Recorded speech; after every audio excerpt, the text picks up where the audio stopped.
Okay, I'm using archive.org /details /dork -diaries -books -from -1 -13 -3 slash. I'm not gonna read this all. Okay, so this is Dork Diaries Run. Tales from a not so fabulous life. Okay, so time will start to. No, sorry, we'll start from the acknowledgements. Let me zoom in a bit. Can only zooming out makes it bigger, or whatever reason. So yeah, just clicking this job. Okay. Acknowledgements. I'd like to thank everyone who helped me make my dream come reality. Lisa Abrams, fantastic editor, for bringing great passion to this project and loving it as much as it did. Lisa Vega, my super art director, for her Nina and never-ending patience. Daniel Lazar at Writer's House, my wonderful agent who never sleeps. Thank you for your genius in realizing the potential for this book when it was really 50 rambling pages about a quirky girl and her fairy godmother. Also, my agents Maja Nikolic, Cecilia de la Campa, and the Agar Hello Writer's House who are handling foreign rights. Nikki Rose and Leslie Adams, my very talented assistant artist, whose hard work helped to bring this their deadline. Doris Edwards, my mom, for being there around thick and thin, always assuring me that our writing was funny, even when it probably wasn't. My daughters, Erin and Nikki Russell, for their love and encouragement. Adriana Robinson, Michaela Robinson, and Sydney James, my teenage nieces, for being the sweetest, most fab, and totally brutal critique partners in another could wish for. Saturday, August 31st. Sometimes I wonder if my mom is brain dead. There are days I know she's. Like today. The drama started this morning when I casually asked if she could buy me one of those cool new iPhones that do almost everything. It's a necessity of life. Second to maybe oxygen.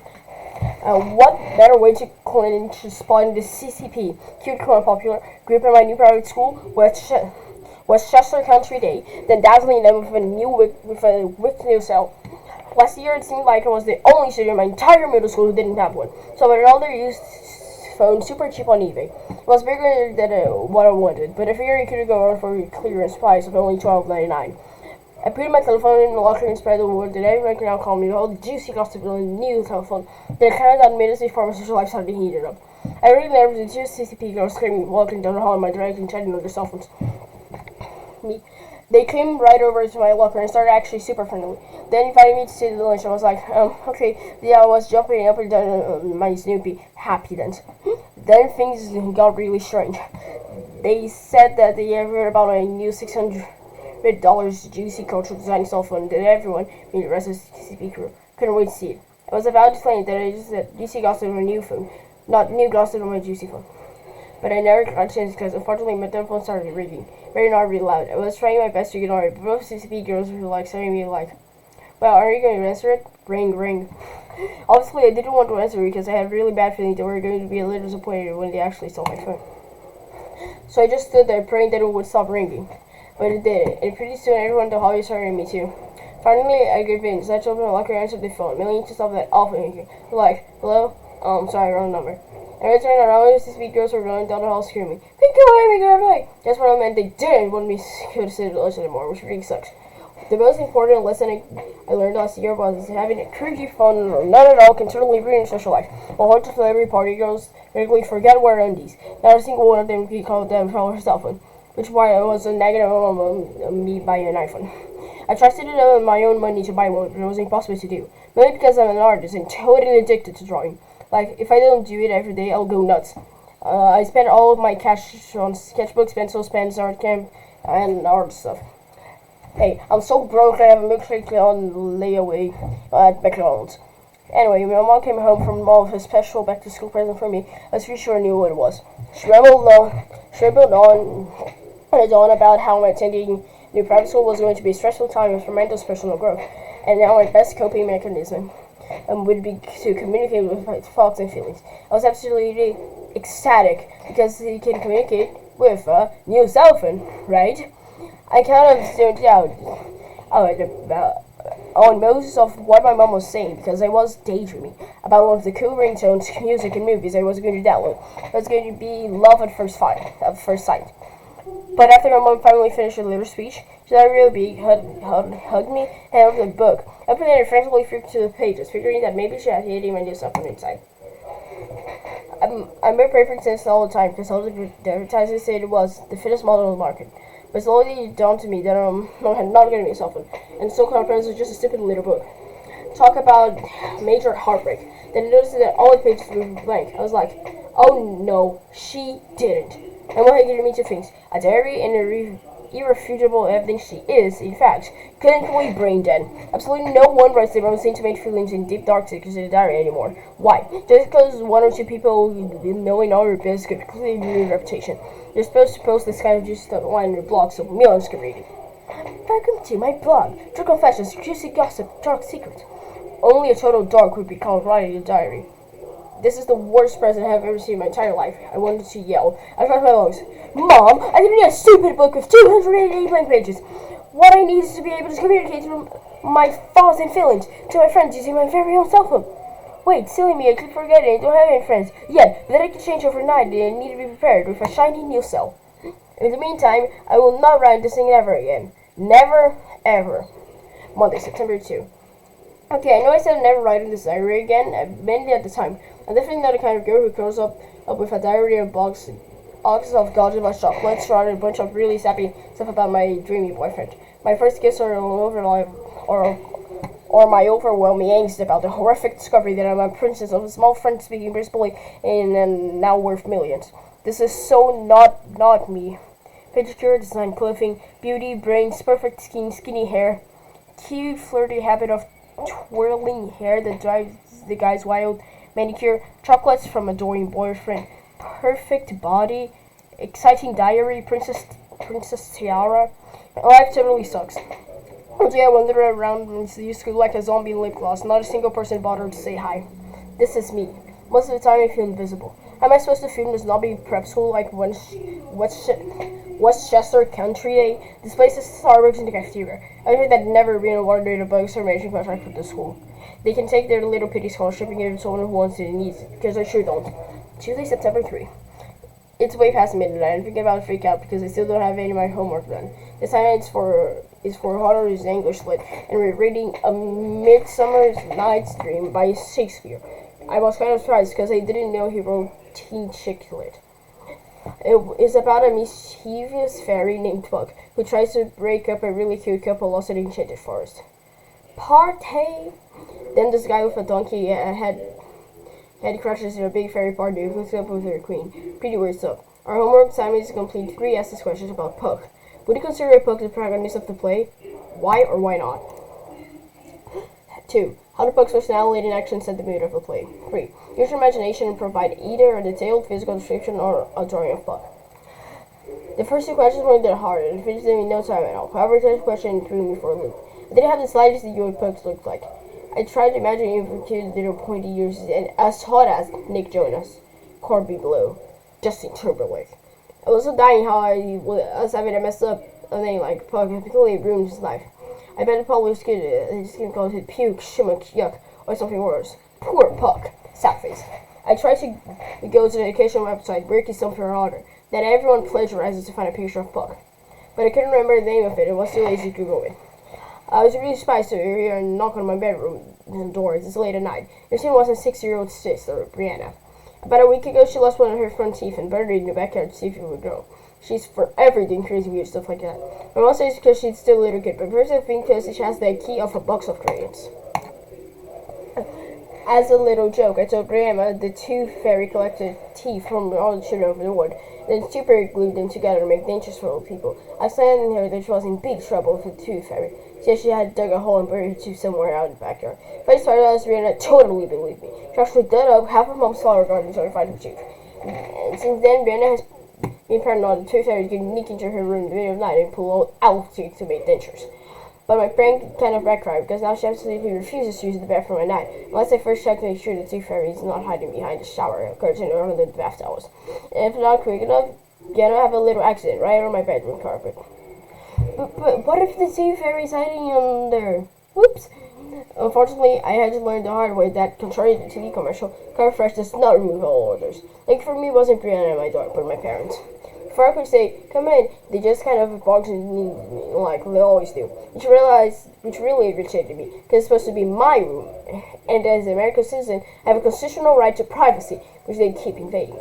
The next time parents and Brianna come running up here, I'm gonna scream, hey, why don't y'all just move in?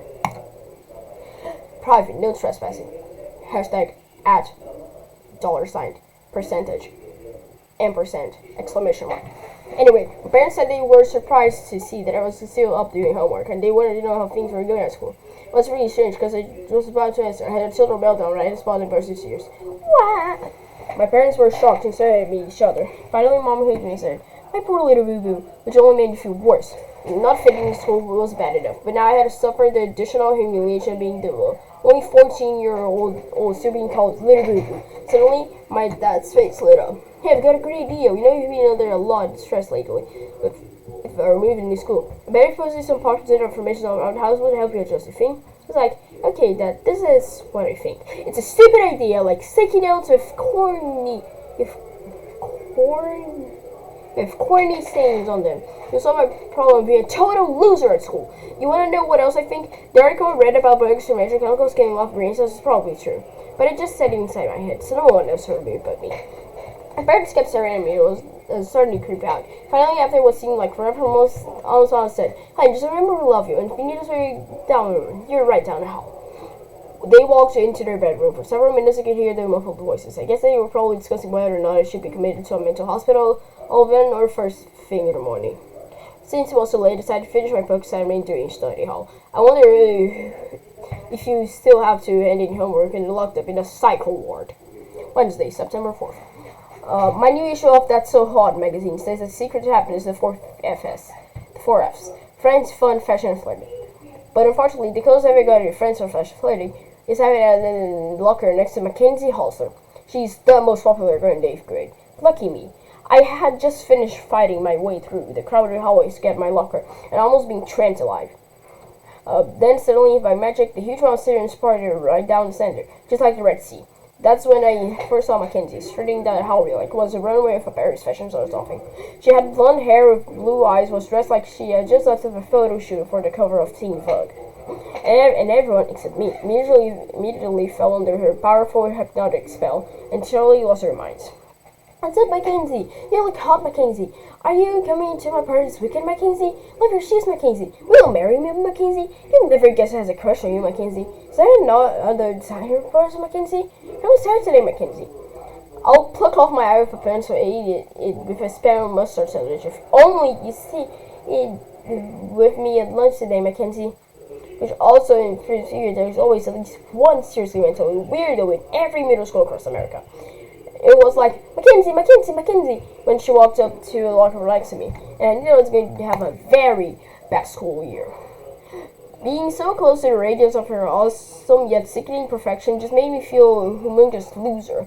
And it didn't help that she was hogging most of my personal space. His sad face. It wasn't like I was jealous of something or anything. But, I mean, how totally juvenile would that be? Between my classes, Mackenzie and her friends are forever standing right in front of my locker. GGGing. That means giggling, gossiping, and glossing. And whenever I get up to there to say, excuse me, but I really need to get into my locker, she just ignores me or rolls her eyes and say stuff like, annoying much, or what's her problem? And I say like, hey girlfriend, I don't have no sticking problem. But I just say inside my head, so no one really hears it except me. However, deep down, I'm troubled and ashamed of a tiny part of me, a very dark and primitive side which totally loves to be best friends with Mackenzie. And I find that part of myself so disgusting, I could vomit. But on a much happier note, I'm really into lip gloss too. My favorite one right now is Crazy Kisselicious Strawberry Crush Glitterati. It's yummy and tastes like strawberry cheesecake. Fortunately, no super cute hunk like Brandon Roberts, the guy who sits in front of me in the biology class, has developed a huge crush on me and fallen in love with my fabulous glossy lips. Like in all of these crazy kisselicious television commercials. But hey, it could happen. In the meantime, I decided to try and enjoy my single status. I almost forgot that it's supposed to pick me up after 2 today to take me to my dentist appointment. Please don't let him pick me up and his work van with a 5-foot-long plastic road trip up. I would absolutely die if anyone found out I only attended school to see his bogus termination contract. Sad face. Thursday, September 5th. Mackenzie and her zombie friends are about to get on my last nerve. They're always making nasty comments about any girl who wanders within 6 feet of them. I mean, what do you think they are? The fashion police? Totally. In under 1 minute, Mackenzie gave out the following sketching fashion commentary while applying her lip gloss. Don't you need a license to be that ugly? That outfit would be perfect for Goodwill. If she knows what's good for her, she will burn it. Oh my god, I bought that exact same sweater she's wearing for my dog from PetSmart. What's that awful stink? She's supposed to spray on the perfume, not marinate in it. She has so much acne. She has a special makeup brand. It's called White Butter. What's up with her new hairstyle? It looks like his mom and mom made a nest in her hair. Had babies and died. She thinks she's so cute. She's just living proof that manure can actually grow legs and walk. She would call Mackenzie a mean girl, but he understands me. She's vicious. She's a pit bull in a glittery eyeshadow and Jimmy Choo flip-flops. Friday, December 6th. I think I finally figured out why I don't fit this school. I didn't know designer wardrobe from one of those really expensive teen shops at the mall. You know, the ones that are just sales girls, just like Hannah Montana, and have pierced belly buttons, blonde highlights, and phony smiles. What drives me insane is their nasty habit of unexpectedly snatching open the curtain off your dressing room and popping the hair signs when you're half naked. When you're like half naked. It's enough to make you want to slap those blonde highlights spread off the hair. And when you look in the mirror, you can obviously see that outfit looks horrible on you. But those sales girls just smile really big and act cute and perky. And lie to your face, I think the outfit. 1, looks totally fabulous. 2, brings out your natural skin tones. And 3, complements your eye color. They'll tell you this even if you're trying one of those huge green lawn-sized hefty trash bags. Hefty. I also hate clothes that are snobby chic. It's like the exact same outfit looks totally different on two very similar girls. The more popular you are at school, the better it looks on you. And the more popular you are, the worse it looks on you. I can tell you how a snobby chic outfit seriously know all this stuff about you, but it obviously does. Why I hate snobby chic fashions. The snobby chic phenomenon is quite a mind-boggling thing. Hopefully Congress will allocate funding for scientists to study it. But along with how socks mysteriously disappear from a dryer, until then, buyer beware. Sad face. Anyway, after my mom buys me a designer wardrobe, I'm gonna walk right up to Mackenzie and her little entourage and tell them off really good.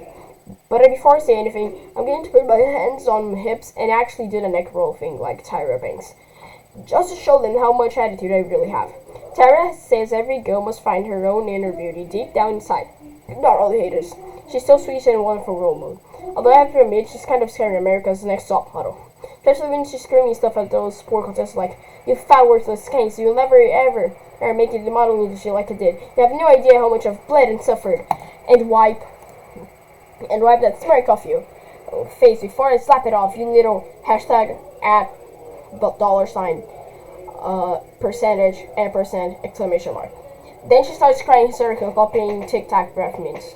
I just love that girl. I decided that I'm going to tell Mackenzie right to her face, like on maybe last day of school, that just because she clones there's like fashionistas, they do not have the right to say mean things about other people. People, being the girls whose moms maybe shop at JCPenney, Sears, Target, and Walmart. Girls like, well, me. Okay, it's not a big secret that clothes from the stores are as hot as the clothes from the mall. And that's a huge inconvenience and a definitive turnoff to have to walk through the old ladies, fat ladies, and pregnant ladies' apartments to get to one of the teens. No wonder most girls prefer those fancy teen shops in the mall. Find the teen apartment. Old ladies left, teens. Fat ladies left, teens. Love shopping. Let's keep walking. Water on water. The ladies left, pregnant ladies left, teens. My mom says it really doesn't matter where clothes come from as long as they're clean, right? Wrong. I wish I had a daughter for every time I heard Mackenzie shriek, "Oh my god, where are these pathetic girls wearing such hideous clothes? I got to school butt naked for I would ever buy my fashionistas from a store that didn't sell lawnmowers." To be honest, I didn't know the stories I shopped at sold lawnmowers. And even if they do, big fat hairy deal. It's not like the clothes smell like a lawnmower or something. At least I hadn't noticed it.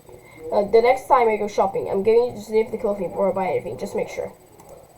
I'm also going to wear a hat, wig, sunglasses, and phony mustache so no one will recognize me. Cheap fashions are us. Whatever. Saturday, September 7th. My mom and dad are driving me nuts. In the past 72 hours, they have posted all over the house also 139 positive affirmations on rainbow colored sticky notes that say really stupid things like, be your own best friend, invite yourself over for a sleepover. Unfortunately, I never got a chance to read the one that is stuck into Toaster's slot thingy because he caught a fire and tried making strawberry Pop-Tarts for breakfast. What the? You light up our lives. I had to dump my glass of orange juice into the sticky notes to put it out. And after that, started melting, shooting the blue electro sparks and making a loud angry noise like crack. I'm thinking we're probably going to need a new one. But what was really scary was that our house could actually burn to the ground. All because my parents took a sticky note in the toaster slot thingy. I know my mom and dad mean well, but sometimes they're an embarrassment. Today, September 8th. I'm already dreading the weekend's almost over and I have to go back to the school tomorrow. And it's been a long whole week and still haven't made a single friend. I've got this overwhelming sense of loneliness sitting in the pit of stomach like big fat poisonous toad. Me being overwhelmed by big fat poisonous toad of loneliness. I'm seriously thinking about asking my parents to let me move back to the city and live with my grandma so I can attend my old school. I'll admit the school wasn't perfect, but I gave them anything to hang out with my friends from art class again. I really, really miss them. Sad face. Anyway, my grandma lives in one of those apartment buildings for elderly people who are young at heart and committing to a leading full and active life. She's up on all the latest fads and stuff. She's also a little wacky, okay? A lot wacky, and totally addicted to the game show The Price is Right. Last year, Grandma bought a computer from the Home Shopping Network to help her train to be contestant of The Price is Right. She has spent most of her spare time on her computer memorizing the suggested retail prices of all the major grocery store brands. She plans to use it all in her research and game strategy to write a how-to manual called The Price is Right for Morons. Grandma says her book could be bigger than Harry Potter. My grandma. I didn't even think it'd be a game show to get any special skills, but she told me you had to train like you would for the Super Bowl. She took a few sips out of her energy drink. It started me real serious like, and whispered, Sweetie, when life presents challenges, you can be either a chicken or a champion, and the choice is yours. They started telling me, just want to have fun, really loud. I was like, just great, Grandma is finally doing senile. Does she understand that some things in life we're stuck with and powerless to change? Jeez. Apparently, she's gotten pretty good at The Price is Right. Last few times, I saw her play along for the game show, and she got every single price correct. That's maybe she would have won like $549,321 in cash in prizes, including 3 cars, a boat trip, airport to Niagara Falls, and a lifetime supply of the Pensol diapers.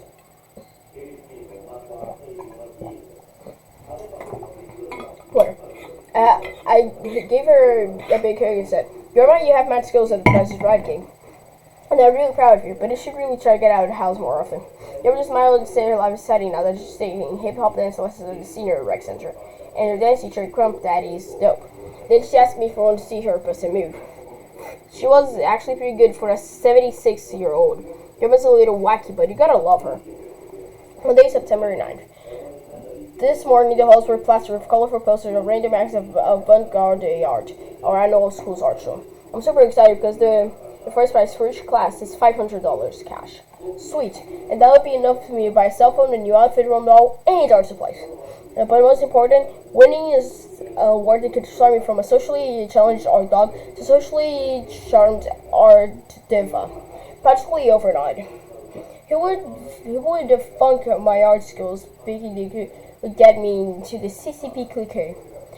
So I raced down the school office to get an entry form and was whispered to see a line that had already formed. And guess who was just picking one up? Mackenzie, sad face. And as usual, she was blabbering herself like, since I'm going to be a model to have fashion design with pop star, I already have a portfolio of 7 very hot fashion illustrations from my Fab Forever clothing line, which I also plan to wear on my very successful world tours, the opening act for Miley Cyrus, who of course will fall head over in love with my designs and buy like $1 million worth. Then we can enroll at prestigious university like Harvard, Yale, or the Westchester Fashion Institute of Cosmetology, which by the way is owned by my aunt Clarissa. Okay, I'll admit, I freaked out about having to compete against Mackenzie. Just kept staring at me with her icy blue eyes, and my stomach felt queasy and I got chill bumps. Just kept staring at me with her eyes. Oh wait. Then suddenly I had an epiphany and I totally understood what my grandma meant. She said, can either be a chicken or a champion. Choice is yours. So So I got all my strength and determination, took a deep breath, and measured the course of the side right there spot which one I was. A big fat chicken. When the officer assistant asked him was there to pick up an entry for the fun holiday art show, this one started clucking like a hen. Then Mackenzie laughed like me entering the competition was the most ridiculous thing she had ever heard.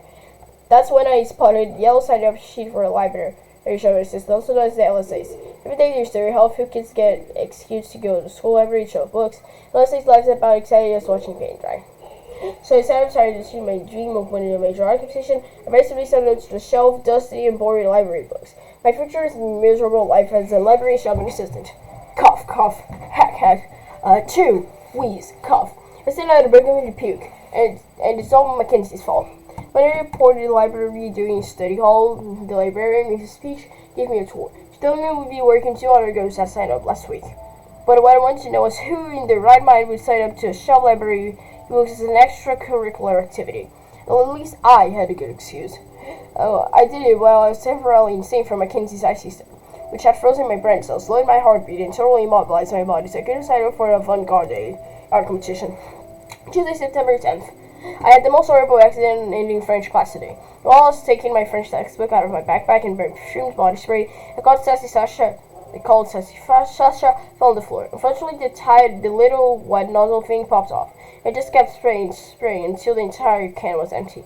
My sister, Mr. Something or another, I kept pronouncing it because it sounds like his knees, started yelling a lot of stuff in French that sounded to me like an awful lot like his words. Then he evacuated all the students from the classroom because everyone was coughing and choking their eyes. And choking and their eyes were really bad. And we were standing in the hallway waiting for the smell to go away. He asked me very rude English, which I do understand. I was trying to kill him. Okay, first of all, we like French class that much anyway. And second of all, it was just an accident. I mean, it's like my perfume was really going to kill him. At least I don't think so. But then again, what if it actually did? A French teacher collapsed in the teacher's lounge while eating corn on the lunch and died from extreme asphyxiation. And what if for 3 whole days no one noticed the foul odor coming from his dead body, since his school lunch was normally smelled a lot like rotting flesh? Stink fumes. The police would watch and investigate the other main suspect. Then the CSI, Miami crime scene experts, would conduct scientific tests on my French teacher's nose hairs, and find traces of Sassy Sasha. They would figure I was guilty of fumigating him with a lethal dose of my body spray. And then what if the CSI team secretly planted all the physical evidence on Moi? By the way, Moi is French for me. And I ended up getting the electrical shock during my freshman year, which would really suck. And afterward, I'd be totally peeved because I missed driver's ed class and my senior prom. CSI unit. You gotta believe me, I'm totally innocent. I have nothing to hide, just my bedroom. My god, that body, how did he get in there? Now I think now that I think Mr. Something or other just loves Mackenzie, because she's really good at French and she can pronounce this weird sneeze sounding name. I bet she had dropped her Sassy Sasha body display in his classroom, and then also thing popped off. He would not have yelled at her, accused her of trying to kill him. But that's because Mackenzie is Miss Perfect.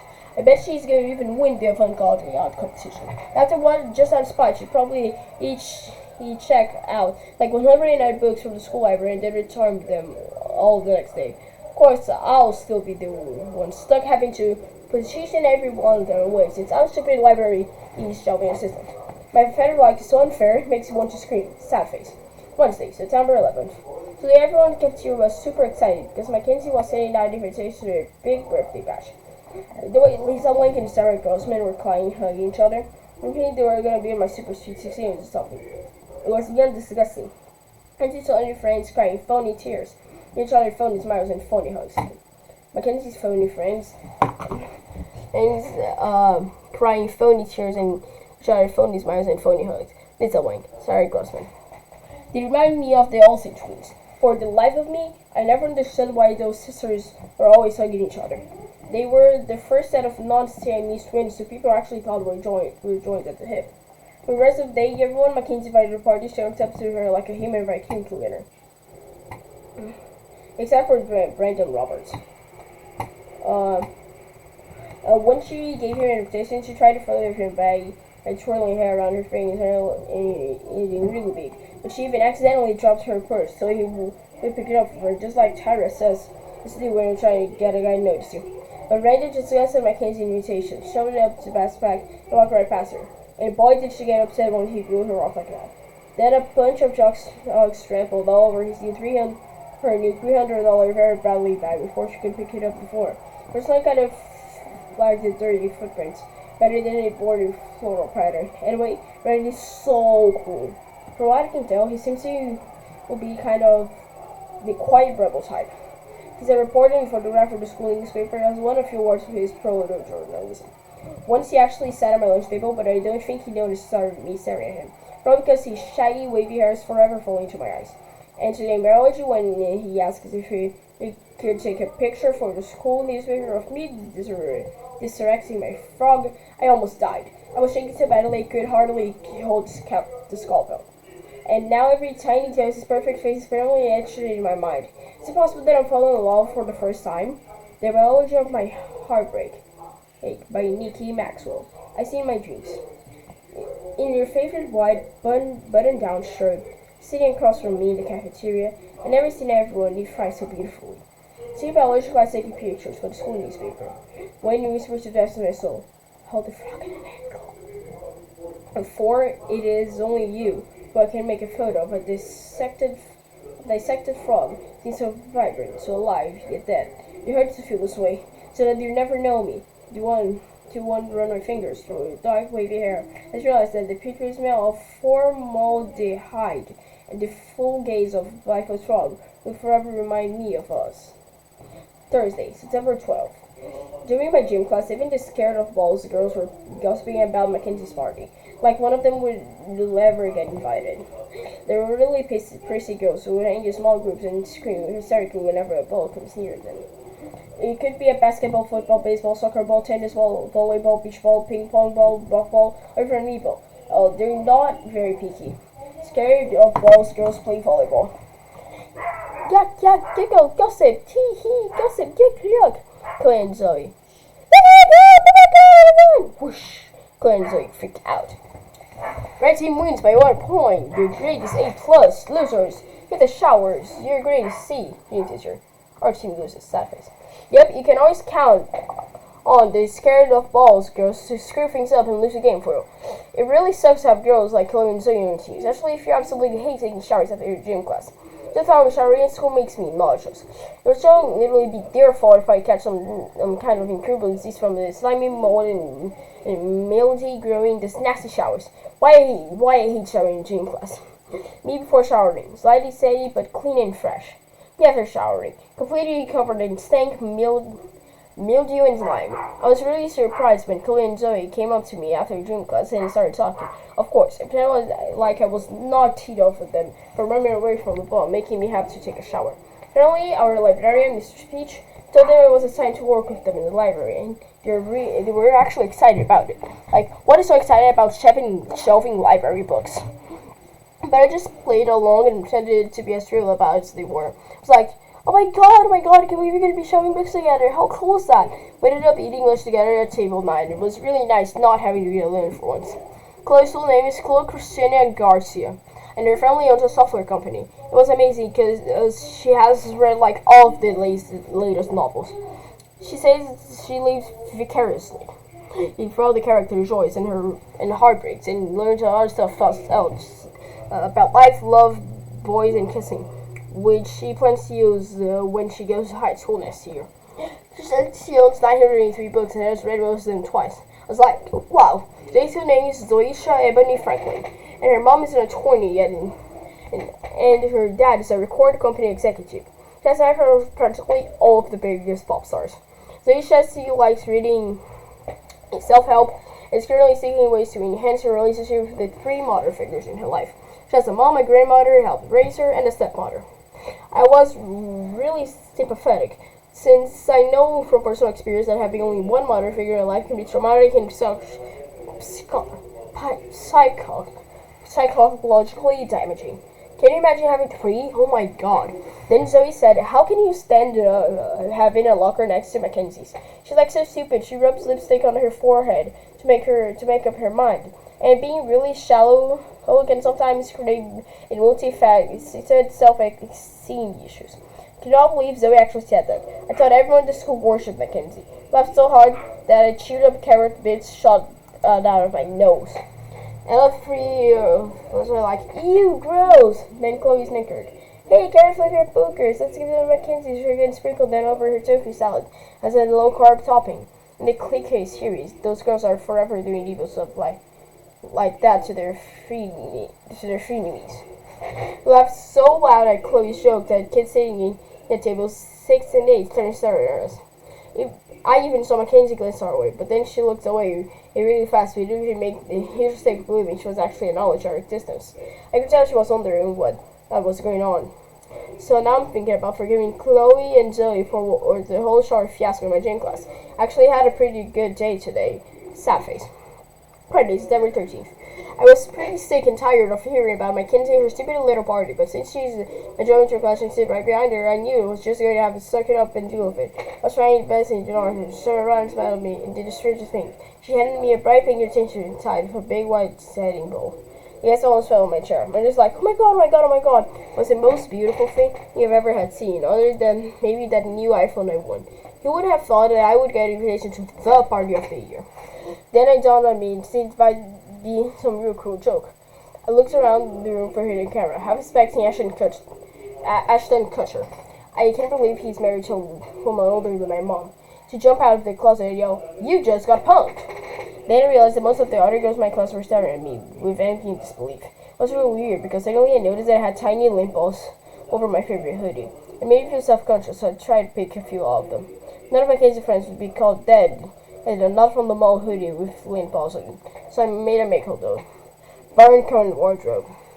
Wearing out Skechers, a low-rise jeans with saggy butt, sweatshirt, not from the mall winter hoodie, birthday present for grandma, dirty gym sock, out-of-style clogs, a baggy tank top, belt, scarf knitted by an aunt, rest of my embarrassing wardrobe. James was still smiling at me like I was a new BFF something. Hey hon, I just wondered if you would, but I was so excited, just I thought she could be sentences. Okay, so I would love to. I guess. Thanks for asking me, hon. Okay, so I actually called her hon, even though I was always thought the word suddenly super funny. Yes, I totally geeked and was happy as Vanessa and Hudgens when she found out she was not going to keep off of High School Musical 3. But I suddenly was shocked because I could hardly believe I was actually going to Mackenzie's party. So I was going to have really cool friends and social life. Maybe even highlights, a pierced belly button, and a boyfriend. I'm starting to believe that That's So Hot, my That's So Hot magazine was right. Maybe the key to happiness was friends, fun, fashion, and flirting. Me floating on air and sunshine, rainbows, twinkling stars, and pink cotton candy clouds, possibly passionately clutching my invitation to Mackenzie's party over my heart. Me floating around the big cotton candy clouds, passionately clutching my invitation to Mackenzie's party over my heart. My hands were shaking as I untied the ribbon and tore open the envelope. Suddenly, Mackenzie narrowed her eyes at me and scolded like I was something's Marilyn Potter for your shoe. You idiot, she hissed. What are you doing? Opening my invitation, I stammered. I was already starting to have a really bad feeling about this whole party thing. Like I invite you? She's near, flipping her blonde tresses in bed, adding her long blood dresses and long lashes at me in disgust. Are you thinking you go hands around the locker all the time like some kind of creepy stalker? Well, yes, I mean, no, actually lockers are related to yours, I muttered. Are you sure? She said, looking me up and down like I was lying to her on something. I couldn't believe she was pretending she didn't know me. I've only had a locker next to hers like forever. I'm very sure, I said. Then Mackenzie got her crazy kissalicious lip gloss and applied 3 extra thick layers. After gazing at herself in her little compact mirror for 2 whole minutes, she's so stuck on herself. She snapped and shut it, glared at me. Before you so rudely interrupted me, I was going to simply ask you if you wouldn't pass my invitation to Jessica. How was I supposed to know you were going to rip it open like it's some uncivilized gorilla, Mackenzie spat. Me? Then everyone in the class turned around and stared at me. Oh my god. I could not believe my ears. How dare the girl actually called me uncivilized. Oh, okay, my bad, he said, trying to sound coolly nonchalant about the whole thing, while blinking back to yours. Who's Jessica? Suddenly, I felt a sharp tap on my shoulder. Turned around to face a girl sitting at the desk behind me. She had long blonde hair and was wearing pink glittery lip glosses, a pink sweater, and a pink miniskirt, and a headband trimmed with fake pink diamond heads. If I had spotted her in Toys R Us, I swear would have probably mistaken you for a new fashion. Lol. Pretty ticked Jessica. I'm really ticked. Totally ticked off Jessica. I'm Jessica, she announced, throwing her eyes at me. Can't believe you opened my invitation. I was desperately trying to tie the setting ribbon back on. She snapped the invitation from my hand so violently, I almost got a paper cut. I felt like a total retard. And to make matters worse, I had a few of the kids around me snickering. This is absolutely the most embarrassing moment of my pathetic little life. And I had no doubt that, in just a matter of minutes, everyone in the entire school was going to be text messaging gossip about me.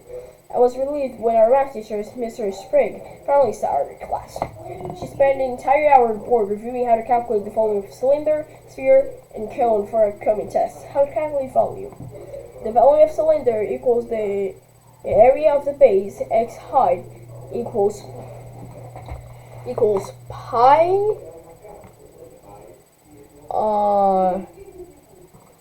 square root h. Pi r squared h. The volume of the sphere, 4 divided by 3 pi r squared. The volume of a cone is 1/3 the area of the base times height equals 1 divided by 3 pi r2 r squared h.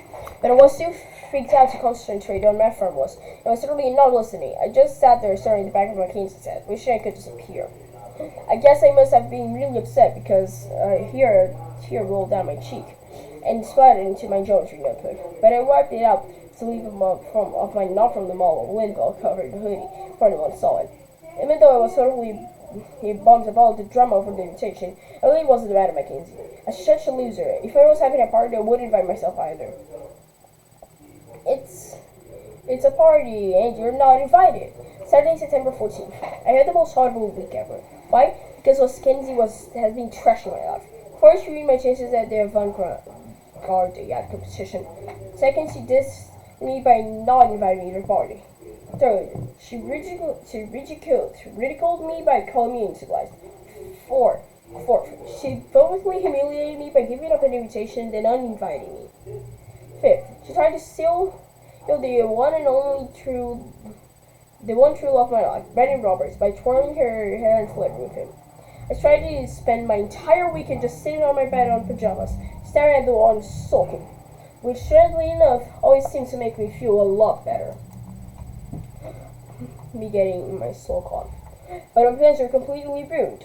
Around noon, my mom came bouncing into my room and cheerfully announced that for lunch we were having a family cookout on the grove. She said, "Honey, you're just quickly and come out into the backyard and enjoy the fun." But ultimately, I wasn't in the mood for fun. I just wanted to be left alone. I didn't like hanging out in the backyard because I have seen some very large spiders out there. I have a thing about spiders. They creep me out. Also, my physician has diagnosed me as being highly allergic to pests that suck human blood, such as spiders, mosquitoes, leeches, and vampires. My life motto is bloodsuckers cannot be trusted. Anyways, I went outside and my dad was all dressed up like his matching chef hat and a prawn that we got on Father's Day. It said, "My dad is the world's greatest cook," but most of the letters had faded off the wash, and now it says, "My dad eats ook." How we got the gift was actually kind of embarrassing. My mom drove me and Brianna to Walmart, gave us $30 to spend on a nice Father's Day present for that. But after Brianna bought a Nano T10, Tattoo and 10 fashion doll for $99, and bought a new Miley Cyrus CD for $14. We only had $6.01 left over to use that. Which wasn't a whole lot of money. Like Fred spotted this hideous hot pink chef hats with matching aprons in a clearance bin for only $3.87. Had a choice of kiss the cook, okay, when mama ain't happy, ain't nobody happy, Detroit Pistons rule, or my dad's world's greatest cook, in orangey fluorescent lettering. And since the a gift was very cheap. We still had like $2.14 left to buy a Father's Day card.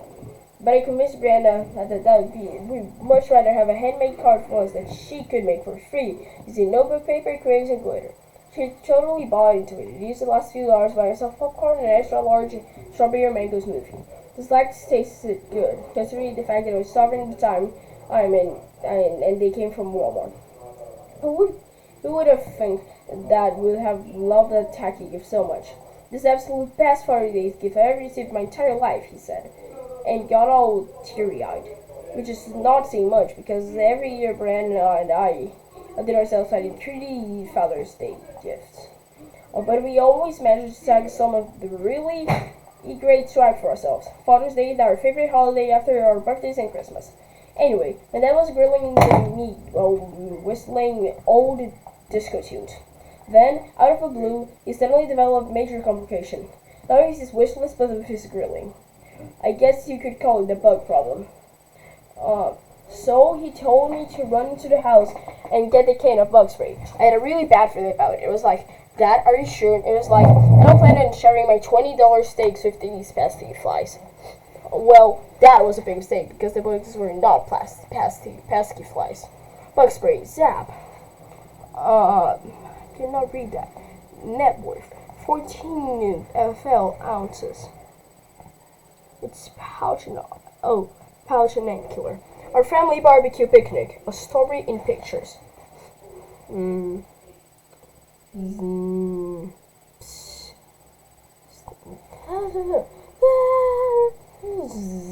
end.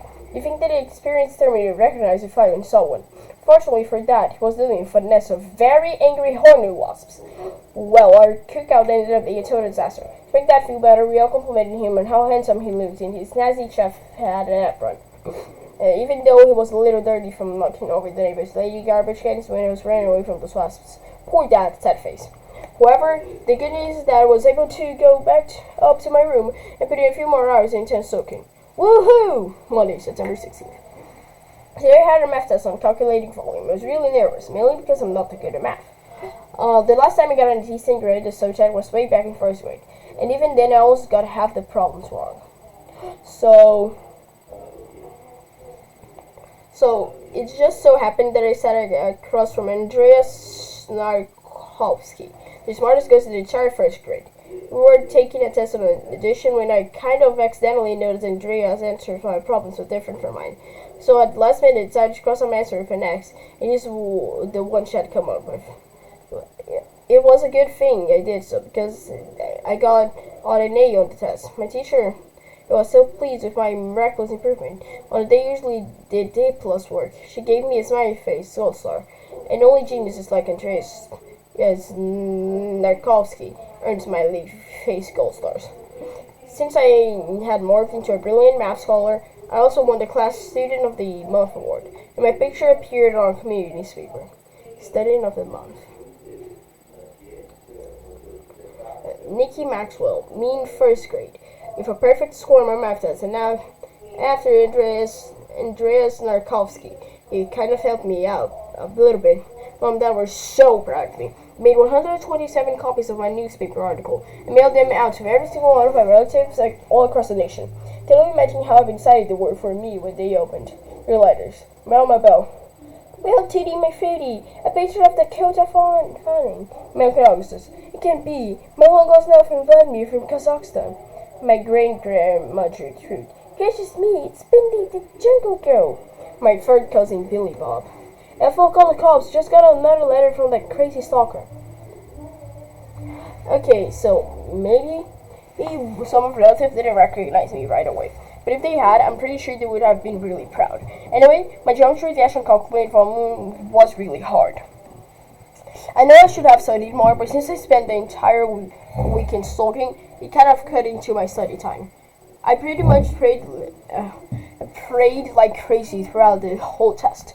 Sometimes I even out loud, please, please, please help me to pass this test. I'm really sorry about snoozing in church last Sunday, and it would happen again. So also, if you could tell me the formula of volume cylinders is pi r squared h r squared h, or pi r squared h r h squared. And when you calculate a sphere, do you multiply the... Some of us are trying to take a test. Hey guys, didn't study much? I guess if you sitting near me must have overheard. I was too happy when the test finally over. I was putting myself into my bed to my next class. I couldn't help noticing Mackenzie eyeballing me like an evil eye. All evil eye. Then she walked up to Jessica and said, "Today's last day to enter the fun college yacht competition. And I have to take my entry down to the office. I'll meet you on my locker. Okay, hon?" Then Jessica started me and really said loud, "Meg, I just know you're gonna win first place. Your French station are so delicious." I cannot believe Jessica said that, because delicious is like so yesterday. But the thing that really freaked me out was when Mackenzie smirked me and was like, "Nikki, everyone in the entire school knows there's too chicken to enter the art competition, because I'm a better artist than you are. So don't bother." Okay, even though Mackenzie didn't actually say those words to me, Sophie looked like she was thinking them. In either way, it was a humongous insult to my integrity. Then she flipped her hair and sashed out of the classroom. I just hated when Mackenzie sashays. How dare she talk about the art competition right in my face like that? Especially when it was her fault I did it to begin with. This whole situation just ticked me off. Suddenly, I totally lost it. It screamed at the top of my lungs. Mackenzie started to swear, and I'm going to finish it. But I said it in my head, so no one else heard it but me. And then I made a solemn promise myself. 1. Nikki J. Maxwell, being sound of mind about it, I'm officially entering the avant-garde yacht competition. I was going to show Mackenzie once and for all that I had mad art skills, and mine were way madder than hers. So I grabbed all my stuff and marched right down to the office to fill out an entry form. Sure enough, Mackenzie was still in there, applying for her 14th layer of lip gloss and bragging nonstop about her fresh illustrators. And everyone thinks my original designs were so hot that I'm going to be rich and famous to move Hollywood and blah blah blah blah blah blah blah. I was just casually chilling out behind a big plotted plant right outside the office door, minding my own business, when finally Mackenzie left. But it was not like I was spying on her or anything. I just didn't want to attract a lot of attention to myself, having Mackenzie think I was making a big deal of the fact that I was entering the competition. Although, to be honest, it was a big deal. It was the most important thing I had ever attempted in my entire 14 years of life here on planet Earth. I rushed into the office and quickly filled out an entry form. As I handed it to the assistant, I felt a rush of panic, excitement, and nausea, all mixed up together, whirling around my stomach like leftovers in a garbage disposal. I walked up out of the office and collapsed against the wall. My heart was pounding so hard I could hear it in my ears. I began to wonder if this whole thing was a big mistake. Then, out of the blue, I got a really creepy feeling that someone was watching me, even though the hall seemed empty. Suddenly, I looked at the plant. I had hid behind Muse, and I saw this eye staring out at me. Then 2 eyes. Very icy blue ones. Mackenzie. Yes, the Mackenzie was peeping out at me from behind the big potted plant near the office door. She was like so busted. Finally, Mackenzie climbed out of the plant and sashed over me, drinking fountain, like she was thirsty or something. But it was very obvious to me that she was just trying to use water torture to force me to change my mind about entering the art competition. Me. Water. Mackenzie. Tap, tap, tap. Mackenzie tried to act all innocent and apologetic, like the whole squirting with water thing was just an accident. But I looked at her beady little eyes and could tell she was absolutely meant to do it. I still could not get over the fact that she actually caught her spying on me. What kind of made me angry because I don't follow her around, spying on her, getting all of her Kool-Aid, which by the way means poisonous. Well, at least not that often. Today was like totally an exception, mainly because we were both turning in entries for that competition at the same time. But to stoop so low as to spy on me, that goes one sick little puppy. Tuesday, December 17th. I can't believe I'm actually writing this while hiding in the janitor's spy closet. I know it's super grungy and here smells like an old wet smelly mop, but I don't know where else I go. Absolutely, hey, hey, hey, hey, hey, hey, hey, hey, hey, hey, hey, hey, this stupid school. Today at lunch, I was carrying my tray and trying to get to table 9, where I was supposed to meet Chloe and Zoe. Things were going pretty good because I had managed to sneak past the chalk table without the football players making those embarrassing farting noises with their armpits. But as I went past Mackenzie's table, well, it really wasn't paying attention. Stu and Jessica must have still been pretty mad me about the party competition and yard competition. Because this is what happened. Me in the lunchroom tried to get to table 9. Cannot read it. I tripped and suddenly everything started moving in slow motion. My lunch tray went flying over my head. And I heard a very familiar voice shrieking, "No!" Then it hardly was mine. Crash. Hashtag. Star. Exclamation mark. At. Dollar sign. Question mark. I fell flat on the floor, was so stunned I could barely breathe. My spaghetti and cherry jubilee dessert were smashed across my face and in front of my clothes. It looked like a life-size version of my brain's messy finger paintings. I could just close my eyes and lay there like a beached whale, with every inch of my body aching. Even my hair hurt. However, the worst part was that the entire cafeteria was laughing like crazy. I was so embarrassed I wanted to die. I could barely see because I had cherry jubilee in my eyes, and made everything look red and really blurry. Finally, I gathered the strength to crawl to my knees. But each time I tried to get up, I slipped into a mixture of spaghetti and milk and fell back down again. I had to admit, I probably looked hilarious sloshing around my lunch like that. And if it had actually been happening to me, I definitely have been laughing off my butt along with everyone else. Then Mackenzie folded her arms, got me and yelled, "So, Nikki, are you having a nice trip?" Of course, that witty little comment made everyone laugh a bit harder. It was the cruelest thing Mackenzie could have possibly said, especially since she was partially responsible for my trip. I was so humiliated I started to cry. The good news that the tears washed all the gunk off my eyes, and I could see again. The bad news was, all I could see was this guy kneeling over me with a camera dangling in my face. And only one person in the whole entire school was a camera like that. Split second, I knew exactly what was going to appear on the front page of that issue of our school paper. I was not going to sending that article to any of my relative. WCD News, lunchroom disaster.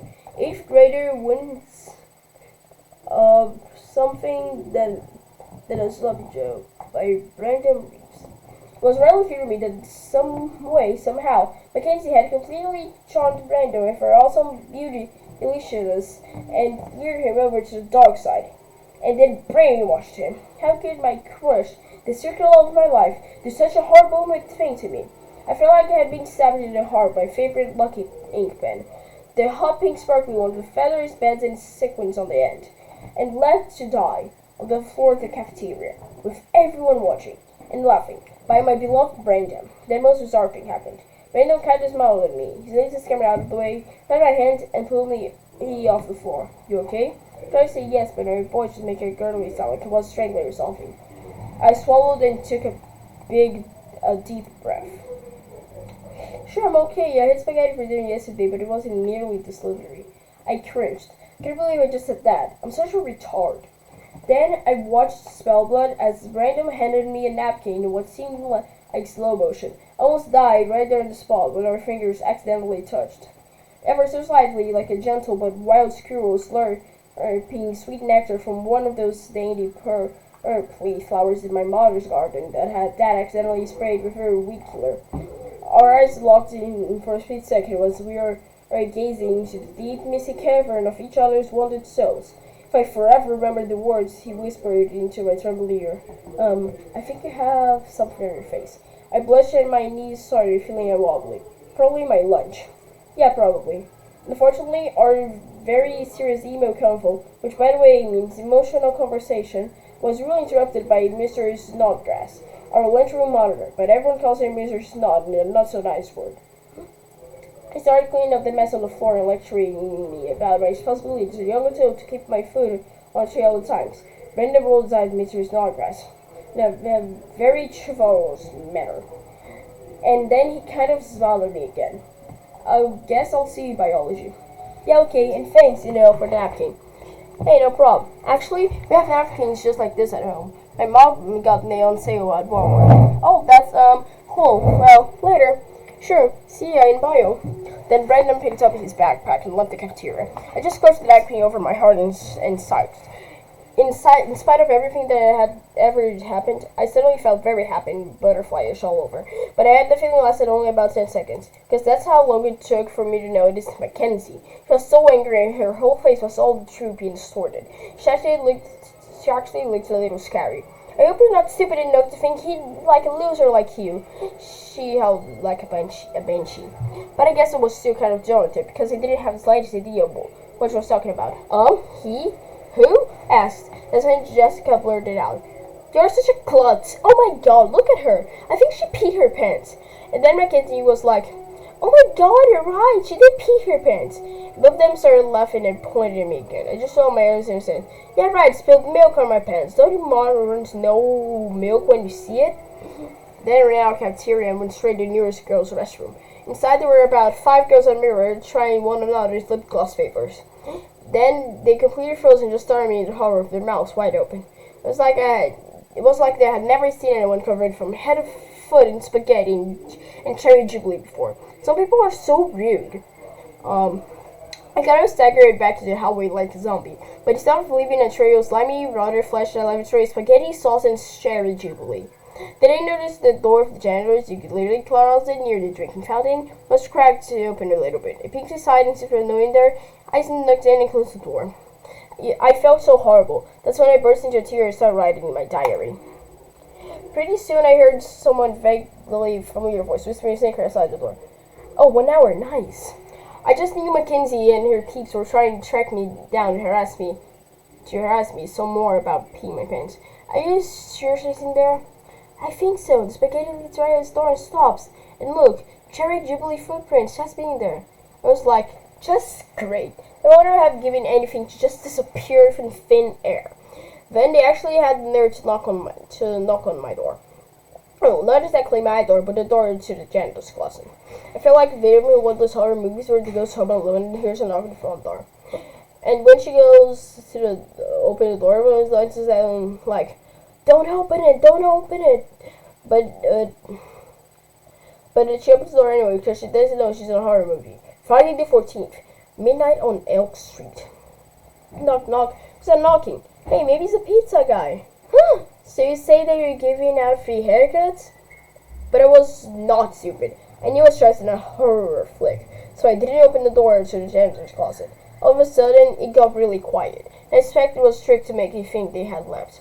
But I had a feeling my kids were still out there. Hickey, are you okay? Just heard what happened. Yeah, way to make sure we're alright. That's when I finally recognized his voice. It was Chloe and Zoe. Zoe said, yo, don't make Amy bust the store or down, because you know I will do it. Oh my gosh, I cannot read. That kind of made me laugh, because Zoe has trouble opening her locker, and sometimes even her bowl of water. I was like, yeah, right. Chloe said, if you're not going to come out and talk to us, we're coming in. Next thing I knew, Chloe and Zoe were poking their heads inside the janitor's closet and acting all goofy. Chloe was nodding, giving me the jazz hands, and Zoe was sticking out her tongue, giving me the stink eye. They're like, what's up, girlfriend? For some reason, seeing them made me start crying over again. Soon the three of us were just chilling in the janitor's closet, talking about the drum with Jessica and Mackenzie. But I fell out of the party and found about Brenda on purpose, because I was still kind of embarrassed about it. Plus, I was pretty sure he'd pick Mackenzie over me on any day. If I were a guy, I sure would. I was not getting my hopes up about Brenda actually liking me. Pretty soon, the lunch period was almost over. Chloe and Zoe helped scrub most of the food stains off my clothes with paper towels and hand soap, right at the big sink. There were still some stains, so we couldn't get off. Oh, I couldn't believe when Zoe ran up to her locker to get a very lucky sweater to wear as she covered them up. And Chloe said that if I applied an extra amount of her candy apple swirl, a ultra shiny lip gloss along for a midnight blue eyeliner, everyone, especially the guys, noticed my beautiful luscious lips and my dreamy eyes instead of the pea stain, milk stain on the front of my pants. Which, for lucky me, was not noticeable, since it was starting to dry up. In spite of how bad things went at lunch, I definitely feel a lot better now. But I guess maybe I don't hate the school quite as much anymore. But I bet Brenda thinks I'm a total klutz. Wednesday, September 18th. I think I'm suffering for no cellphonophobia.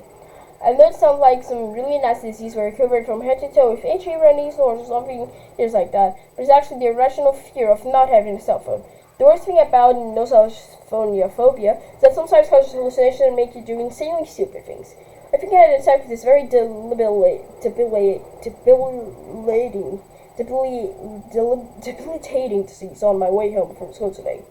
I thought for sure I saw a tiny cute cell phone thingy that clips around your ear lying on the sidewalk near a mailbox. I was like, sweet, a free cell phone thingy, it's so good. Then I looked at crazy, it looks kind of like a bright peachy color. Guess what I found? A hearing aid. Of course, it was devastating when I finally figured it out. I was really pumped about having found a free cell phone thing just lying out there on the sidewalk. I figured as well I'm going to Mrs. Wallabinger, the little old lady who lives next door. I was thinking she was hard of hearing because for the past days, whenever I said good morning to her on my way to school, she asked me to repeat the 7 times. She has a scrawny little Yorkie named Cream Puff, and she walks him twice a day. Cream Puff looks like a fuzzy ball of linked on 4 legs, but he's as vicious as a Doberman.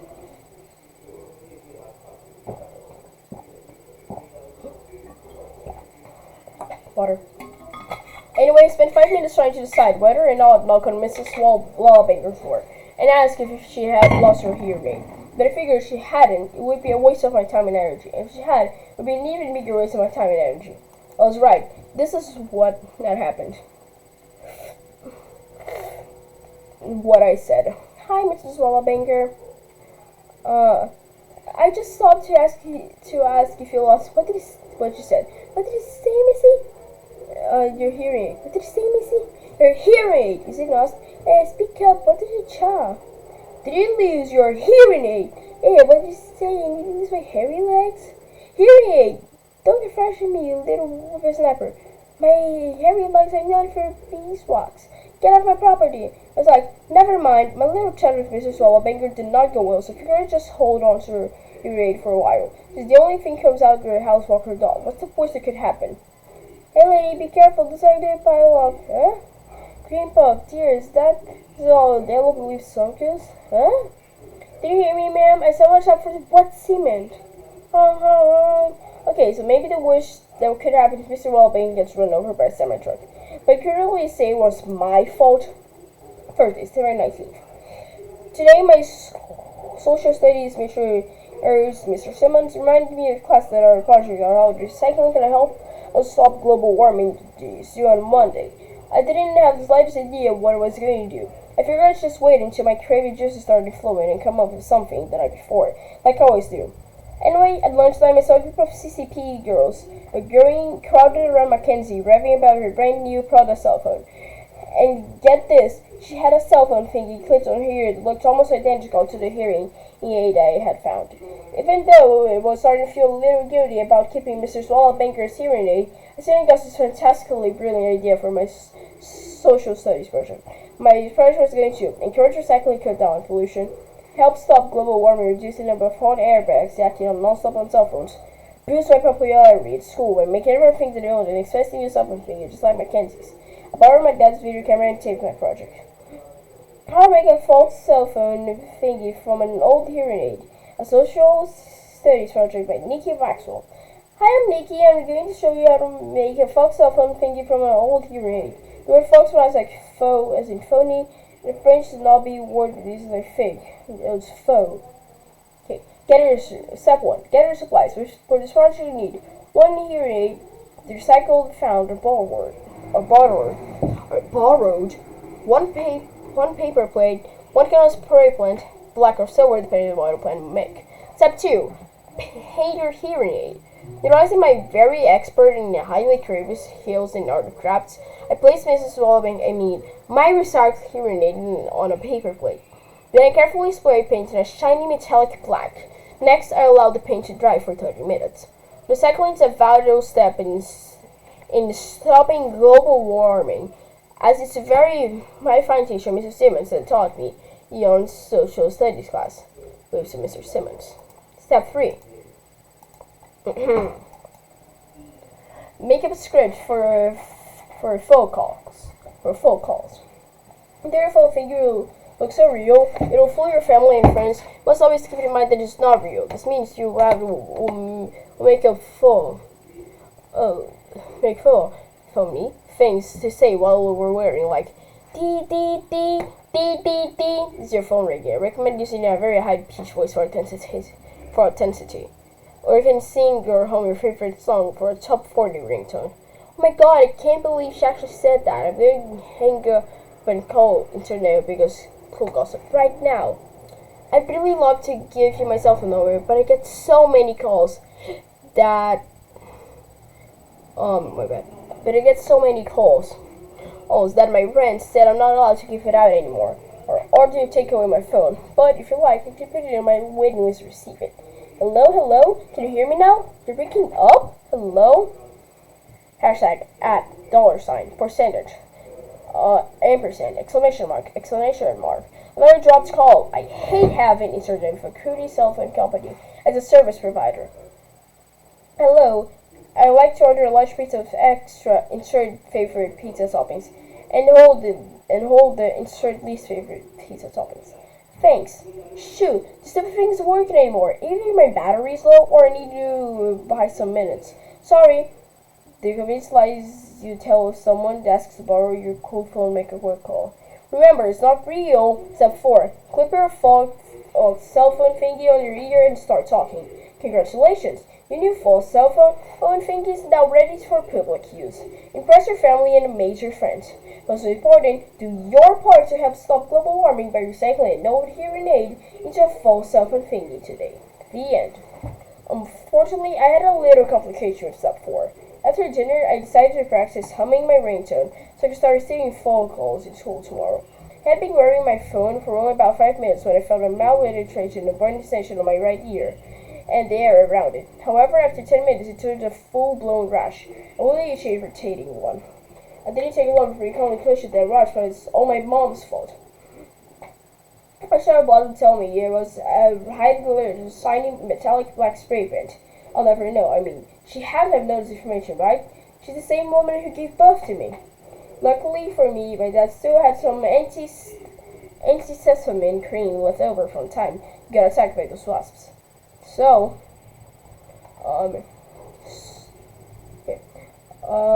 so I slathered it all over my ear and the side of my face. Since it had no further use for Mrs. Wallabanker's hearing aid, I decided the moral and the right thing to do was turn to her. Anonymously. I placed her hearing aid in a little box on a bowl and attached it to a note. Then I put it in the front step, rang her doorbell and ran away. It's not like I was scared of anything. I just kind of wanted it to be a surprise. Later that evening, I saw Mrs. Wallabanker walking her dog, and sure enough, she was wearing her hearing aid and had a huge smile. If I ever find an hour to hear it on the sidewalk, I'm definitely going to just leave it there. I only hope 1. Get a decent grade on my global warming project, and 2. This ugly rash to go away before school tomorrow. Ick. Sad face. Friday, September 20th. I was getting up ready for school when I noticed I still had that rash from my false cell phone. I almost choked my minty fresh Star Trek Control extra brightening mouthwash strength, cavity fighting gel toothpaste. Now my crush Brandon finally noticed I was alive. There was no way I was going to school with a rash that made my ear look like it belonged to a severely sunburned Keebler elf. You know, the ones who bake cookies inside a tree run infested with ants, termites, centipedes, and beetles. I always wonder if those brown crunchy things were in the cookies. Ew. Anyway, I knew my mom was not going to let me stay home from school. Unless I was spiking temperature of at least 289 degrees. Which, by the way, is the same temperature she used to bake her Thanksgiving turkey. Mom's temperature requirements for Thanksgiving turkey. And a sick daughter. 289 degrees Fahrenheit. My mother is, hey, why let a little case of gangrene or leprosy get in the way of achieving good education? Her giant chicken book, I finally figured out how to convince my mom that it was still go to school. I had to pretend to throw up all over myself. Now, how sick is that? Came onto this idea last spring after Brianna I had the stomach flu. Mom took the time off from work and let my little sister stay home from school for an entire week. On top of that, she totally pampered Brianna by buying her all of her favorite Disney movies on DVD and a new computer game to keep her occupied while she was in bed. I think all the vomiting must have really gotten Mom. About 3 weeks later, I stayed home from school with a bad case of strep throat and was hoping to get at least a couple of new CDs.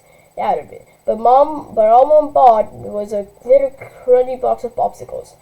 And to make matters worse, they were really gross, low-calorie kind with no sugar. They tasted like frozen pickle juice on a stick. I was like, delish, sad face. Thanks a million, Mom. Me ready for Brianna's projectile vomiting due to her stomach flu. Yuck. I have to admit, Brianna was a lot sicker than I was. She couldn't keep anything down, not even water. I refused to go anywhere near her unless I was suited up in full puke protection and gear. Since I was pretty sure Mom was not going to consider my rash. Hello? House? I was not consider my rash called by my false cell phone, which is another of 5 surprising little ironies. Lucky for me, I was the first one out of bed, which meant I had the kitchen completely to myself for about 15 minutes. Since it was going to get a little messy, I changed to my old heart's PJs and brushed downwards. My secret recipe was easy to make. It looked and smelled like the real thing. Stay home from school full of vomit. One cup of cooked oatmeal, half cup of sour cream or buttermilk, ranch dressing, or anything that smells like rancid sour milk. 2 chopped cheese sticks for chunkiness. 1 uncooked egg for authentic slimy texture. 1 can of split pea soup for putrid green color. 1/4 cup of raisins to increase grossosity. Mix ingredients and simmer over low heat for 2 minutes. Let mixture cool to warm vomit temperature. Use as liberally as needed. Mix 4 to 5 cups. Warning: this stuff is so gross that it really make you sick to your stomach and cause you to really throw up. In which case, you really need to stay home from school. Sad face. I poured about 2 cups in a bowl, ran back upstairs to my room, and dumped it in front of my hard PJs. Then I yelled out in a really voice, "Mom, please come quick! I don't feel so good. My stomach's really queasy, and they're going to do." Of course, it worked like a charm. Mom was totally convinced and said that not only did I have an upset stomach, but also there was a mild rash in my ear. She said that since I was not running into temperature, I'd probably feel better after a day of bed rest. I told her that suddenly I was feeling a lot better already. Wink, wink. Then she cleaned up my mess, helped me with a bubble bath, and took me back into bed with a kiss. Actually, slept until the Tyra Banks show came on at noon. I just love that girl. However, I still went into the kitchen, grabbed a bite for lunch, suddenly realized that I had totally forgotten to pour the leftovers my folks told me down in the garbage disposal. So when I saw my mom had left a note for me on the counter right saying big enough too, I just knew she was onto me and I was in big trouble. I totally banged on my stomach, started feeling queasy. This time, for real, the note said, "Dear Nikki, thank you for making breakfast for us, even though you were not feeling well this morning. Your oatmeal was delicious and you had seconds. And we all had seconds. You must cook this for us again soon. We are very lucky to have such a kind and considerate daughter. Thanks again. Love, Mom." Sad face. P.S. Hope you're feeling better. I spent this entire afternoon just lounging around, watching television and reading the fridge. I even ordered a pizza. Plus, I had 3 things to be very happy about. 1. The Tyra Banks shows rocked. 2. My rash completely cleared up. 3. Very thinking of 14-year-old Rachel Ray. Monday, September 23rd. I think Chloe and Zoe have totally lost their minds. First of all, they practically freaked out when this speech, and now she was taking 6 of her most hard-working and committed LSAs on a 5-day field trip to the New York City Public Library to participate in National Library Week. From what I understand, it was like a big Mardi Gras celebration for people obsessed with libraries. Mrs. Peach was already making plans, even though it's in April, which is still a whole 7 months away. But what Mrs. Peach said was there was a meet and greet with a lot of really famous authors like Kate Bryan, Scott Westerfield, DJ McHale, and some guy I never heard of that he said was Dr. Phil's son and gave her faith self-help guru from teens. So we actually started jumping down and screaming her heads off. It was like, "Yo, friends, take a chill pill, please." Mrs. Peach's announcement. Great news, girls. I'm taking 6 of my LSAs to meet a great fathers for National Library Week. One of Chloe and Zoe. Oh my god, I mean, I was excited, but not that excited. Now, if Mrs. Peach had announced she was taking us to New York City and having me to greet with, like, the Jonas Brothers, Kanye West, and Justin Timberlake, I'd have had hyperventilated, fainted, and roll around the floor having seizures. What I wish Mrs. Peach announced. Great news, we're having a meet and greet with the hottest boy bands in the universe of mankind. I'm losing my mind. Eek! The girls. Chloe and Zoe are really nice and sweet friends, but I do have to admit that sometimes they are like so weird. The whole time we were shelving books, they were talking non-stop about how we need to do something with the special committee, the special select at 3 of us on the trip to New York City. Well, why don't I just try to be the most hardworking committee I'll say suggest? We could start maybe dusting off the books. It wasn't a no-brainer to me. But Chloe and Zoe both looked at me, I was like crazy. Otherwise, they going to be doing boring stuff like that, Professor Chloe groaned. Yeah, we need to come up with a secret plan that will blow Mrs. Peach's mind, Zoe said excitedly. Okay, so dusting library books was not exactly a mind-blowing idea, but it definitely would have solved my little easy problem. But we were putting out a batch of brand new magazines when Chloe swiped that's so hard and buried in your nose. Suddenly she asked and then shrieked. Oh my god, that's exactly what we should do. What, can make us become teen supermodels? Asked Ted casually. No, of course not, Chloe said rolling her eyes at me. I know, make your face zip-proof, Zoe said, reading one of the captions printed on a magazine cover. No way, Chloe said. Not that. She was so excited her eyes were probably bulging out of her sockets. Then she shoved the magazine on her face and pointed. This! Me and Zoe were like, tattoos? Are you nuts? The super-promoting reading would be perfect, and it would show that we were serious and committed. Then Mrs. Peach would choose us for the field trip for sure. Good squeaked. That's a wicked idea, Zoe said, staring at the beautiful tattooed model magazine. I better go to look at school as her once we get hours. Sweet. Okay, but what if I could deal a boring field trip National Library Week.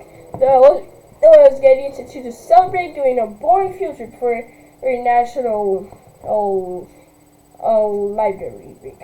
I mean, what kind of tattoo do you even get? Read or die?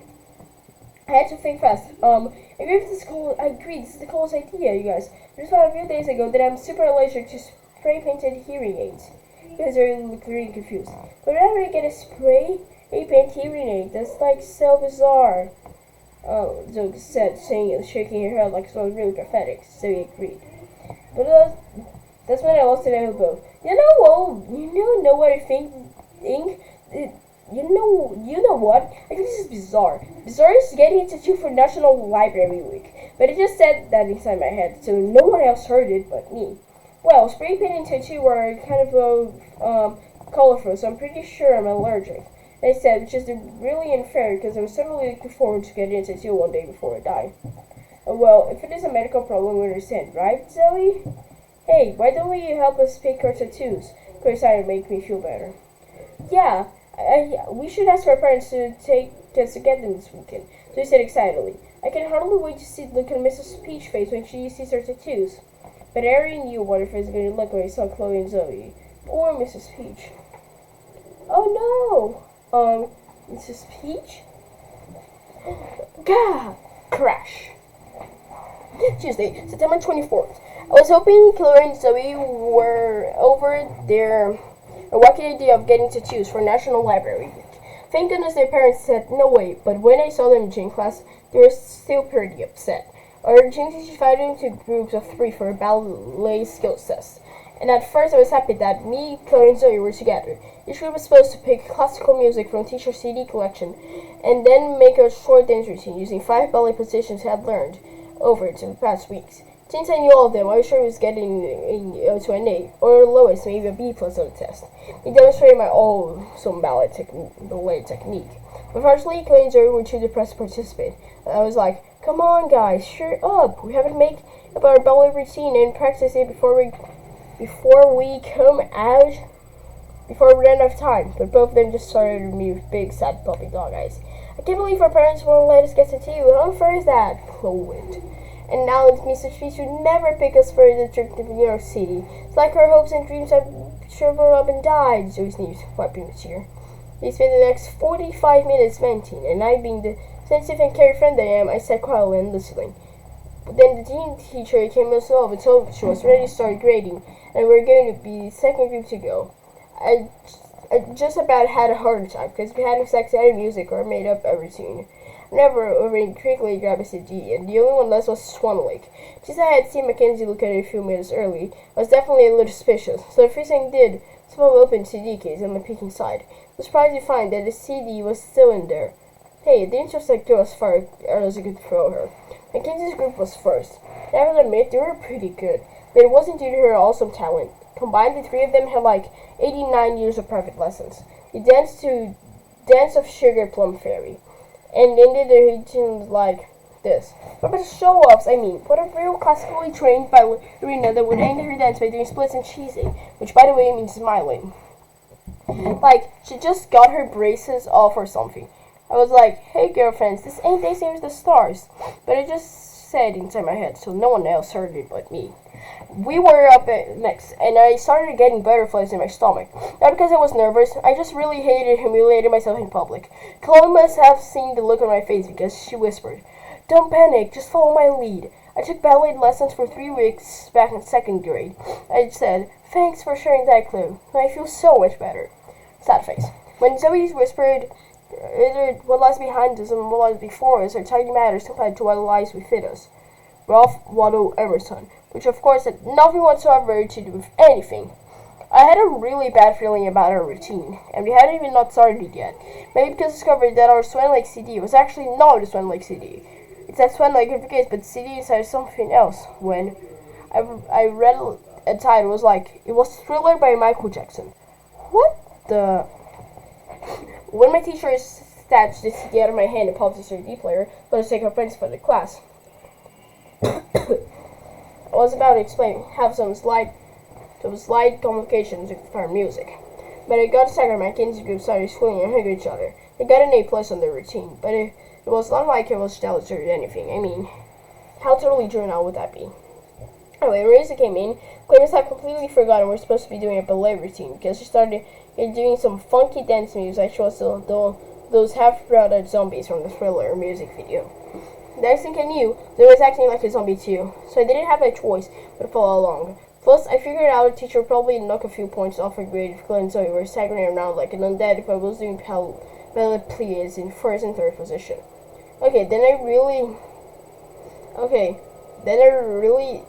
liked Chloe and Zoe, but while I was up there dancing with them, I couldn't help but think, what am I, flypaper for freaks? Then I had to remind myself that this whole thing was Mackenzie's fault, not theirs. Me, Zoe, and Chloe ballet of the zombies. Actually, I was surprised that Chloe and Zoe were such good dancers. It looked like our gym teacher was pretty impressed too, because when we finished, she just stared at us with her mouth open and started tapping her ink pen on the clipboard really fast. Then she asked us to see her after class. We were really nervous and went up to her, because we didn't know what to expect. Chloe and Zoe thought maybe she was going to ask about us joining the school dance squad, since she was the assistant coach. I was keeping my fingers crossed on that one, because dance squad meant automatically membership in the CCP clique. Our teacher smiled and said, girls, if we were doing in the section on contemporary dance, you would have definitely gotten an A+. After hearing that, I was pretty sure she wasn't going to give us a good grade in our routine, even though we had made up the spot and with the wrong music. Then our teacher stopped smiling. The three of you were supposed to be doing classical ballet, but we weren't even close. That's why I could give you as a D. We're sorry. We were like, oh no, she did. Me, Chloe, and Zoe were crushed. Literally. Then I screamed out at my teacher, are you nuts? How did I give you as a T? Do you even realize how tricky those dance steps were? But it was definitely a lot harder than it looked. Let me see you try to moonwalk like a zombie, sister. But I said that on my head, so no one heard it but me. And get this, when our teacher had the nerve to tell us to hit the showers like we had, we did showering out the classical ballet. Absolutely nothing. I was a little peeved at Chloe and Zoe, because if they had not been wasting time winning about to choose a National Library Week, we would have at least made up a decent ballet routine, try music, and maybe earned at least a C. But no! Then at lunch, things went from bad to worse. Chloe and Zoe had a total meltdown. They actually came up with an elaborate scheme to run away from home and live in the secret underground tunnels from beneath the New York City Public Library. But the crazy part was that they planned to leave this Friday and then just hang out for 7 whole months until National Library Week rolled around in April. They figure out that by arriving early, they get free in and be first in line for the auto meet and greet. Chloe said residing in the library is going to be an exhilarating experience because they could read all the books they wanted 24 hours a day without having to check them or shelf them. And Zoe said that they were going to live off Diet Pepsi and nachos, which they plan to swipe from the library snack bar each night. I cannot believe Chloe and Zoe are actually going to do something so crazy, dangerous, and illegal. Snacks. Chloe and Zoe. It's too blurry to read. Wasn't there natural and safe to scavenge for food? And I plan to do everything within my power to stop them. Why? Because Chloe and Zoe are my best friends at the school, and my only friends at the school, but that's beside the point. Fortunately, I have two options. One, rat them out to their rent and risk losing your friends forever. Two, figure out a way to get girlfriends substitutes for National Library Week. PDQ, which, by the way, means pretty darn quick. Wednesday, September 25th. I hardly got any sleep last night. I kept having horrible nightmares about Chloe and Zoe living in the secret underground tunnels beneath the New York City Public Library. One of my dreams, they were having a dinner party with some neighbors.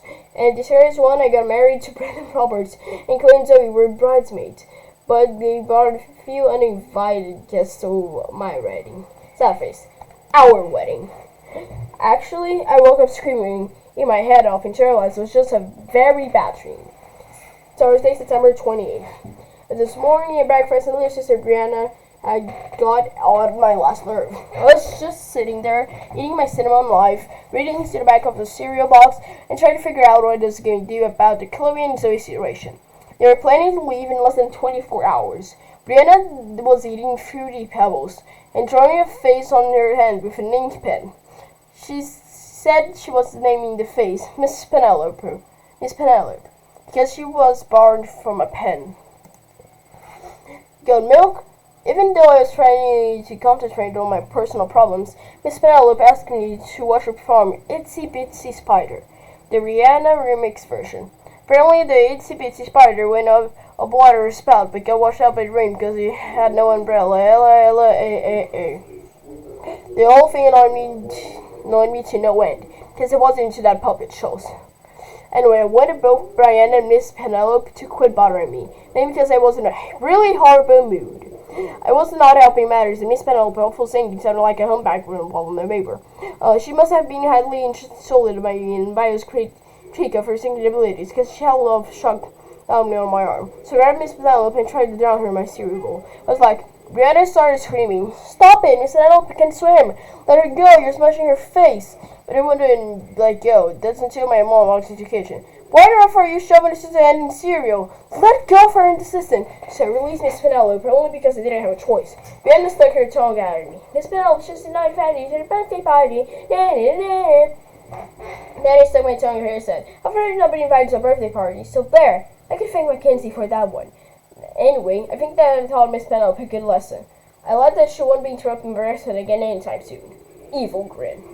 Since my cereal had been contaminated by Mrs. Penelope's germs, I emptied the sink and ran upstairs to my bedroom. I sat on my bed and started to wallet as a million thoughts bounced around in my head. I had to admit, the Chloe and Zoe situation seemed helpless, and there was nothing I could do to fix it. Sad face. To make matters worse, Miss Penelope was still in the kitchen singing so off-key. I thought my ears were going to bleed.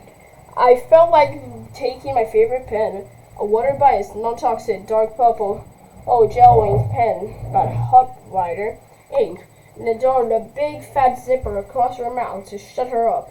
But I was pretty sure Mom would have just yelled at me again. I mainly use it to write on my diary to bring me good luck, but lately the good luck part hasn't been working so well. My lucky pen. I was swirling in my pen in my fingers when suddenly the crazy idea pops into my head. I was like, "Oh my god, it's my work." I quickly scribbled out 2 notes and then rushed off to school. 15 minutes early to tape in on close Zoe's lockers. Meet me in the janitor's closet before class starts. It's really important. Nikki, smiley face. I waited in the janitor's closet for 5 long minutes and was starting to worry. They were not going to show up, but finally, they did. I hope you didn't ask us to come here so I changed our minds by running away, Chloe said. Were you serious? Like, yeah, the stuff we just got to you, Zoe said, staring at the floor. I just had it quiet. I thought I was going to cry. Ask you both to come here. It's about to tell you a special present I wanted to give you on Monday, but since you're leaving tomorrow. Of course, this made Chloe and Zoe really curious. They started begging me to tell them it was. Well, may not know this, but I'm a pretty decent artist. Not bragging or anything, and it's regards to BFS. So I'd personally give you each a tattoo, temporary ones, in honor of the National Library Week. At first, when Zoe told me I liked to believe it. They started screaming and jumping down, up and down, and hugging me. Me, Chloe, and Zoe doing a group hug.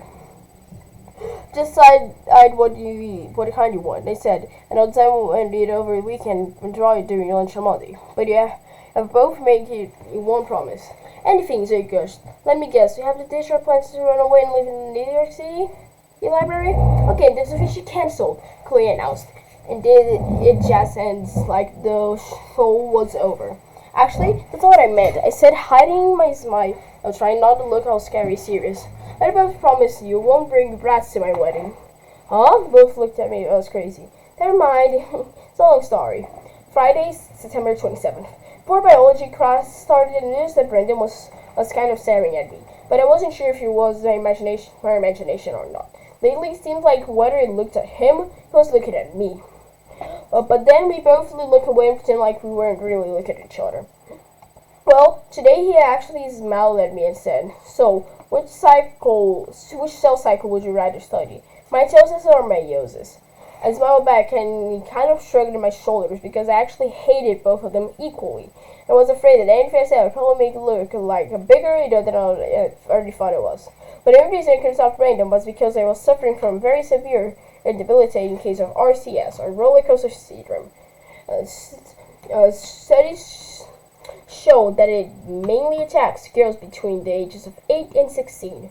The symptoms are difficult to describe, but whenever Brandon talks to me, my stomach feels like I'm dropping 900 feet at 80 miles per hour.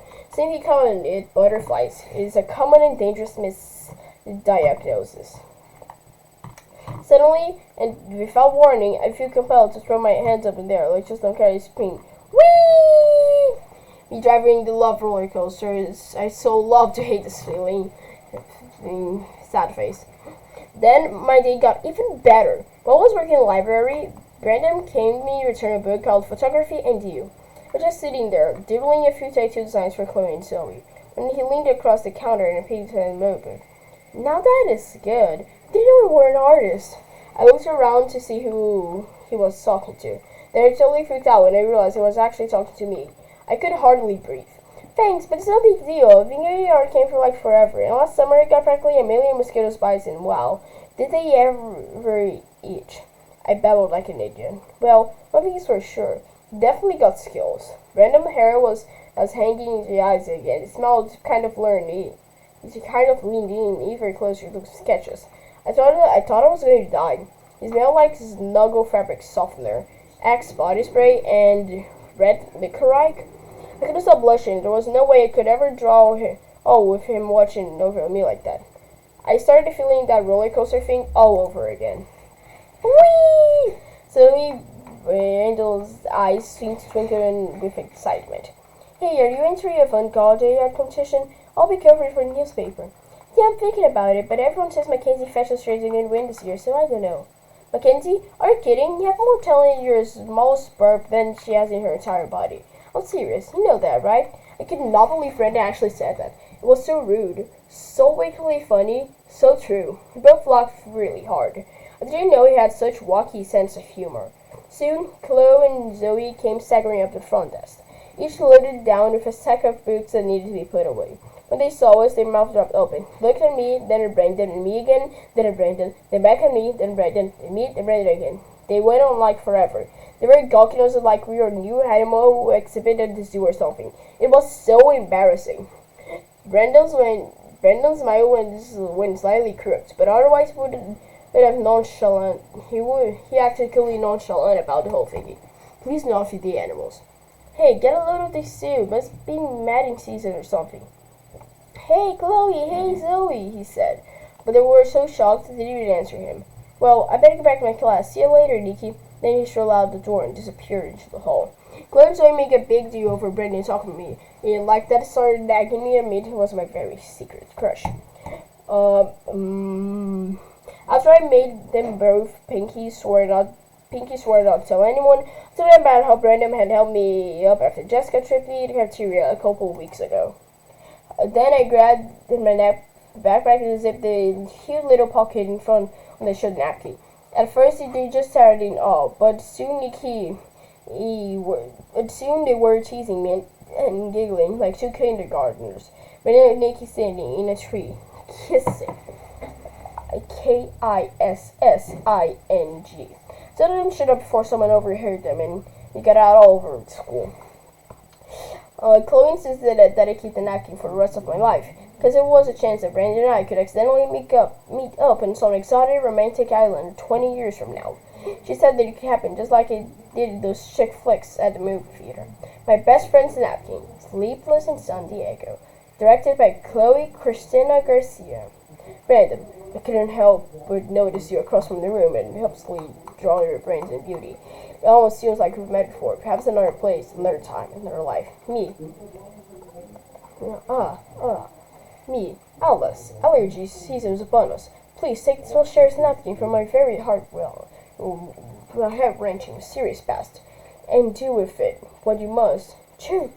What a powerful sneeze you have. It's apt to capture it in this delicate napkin of forgotten love.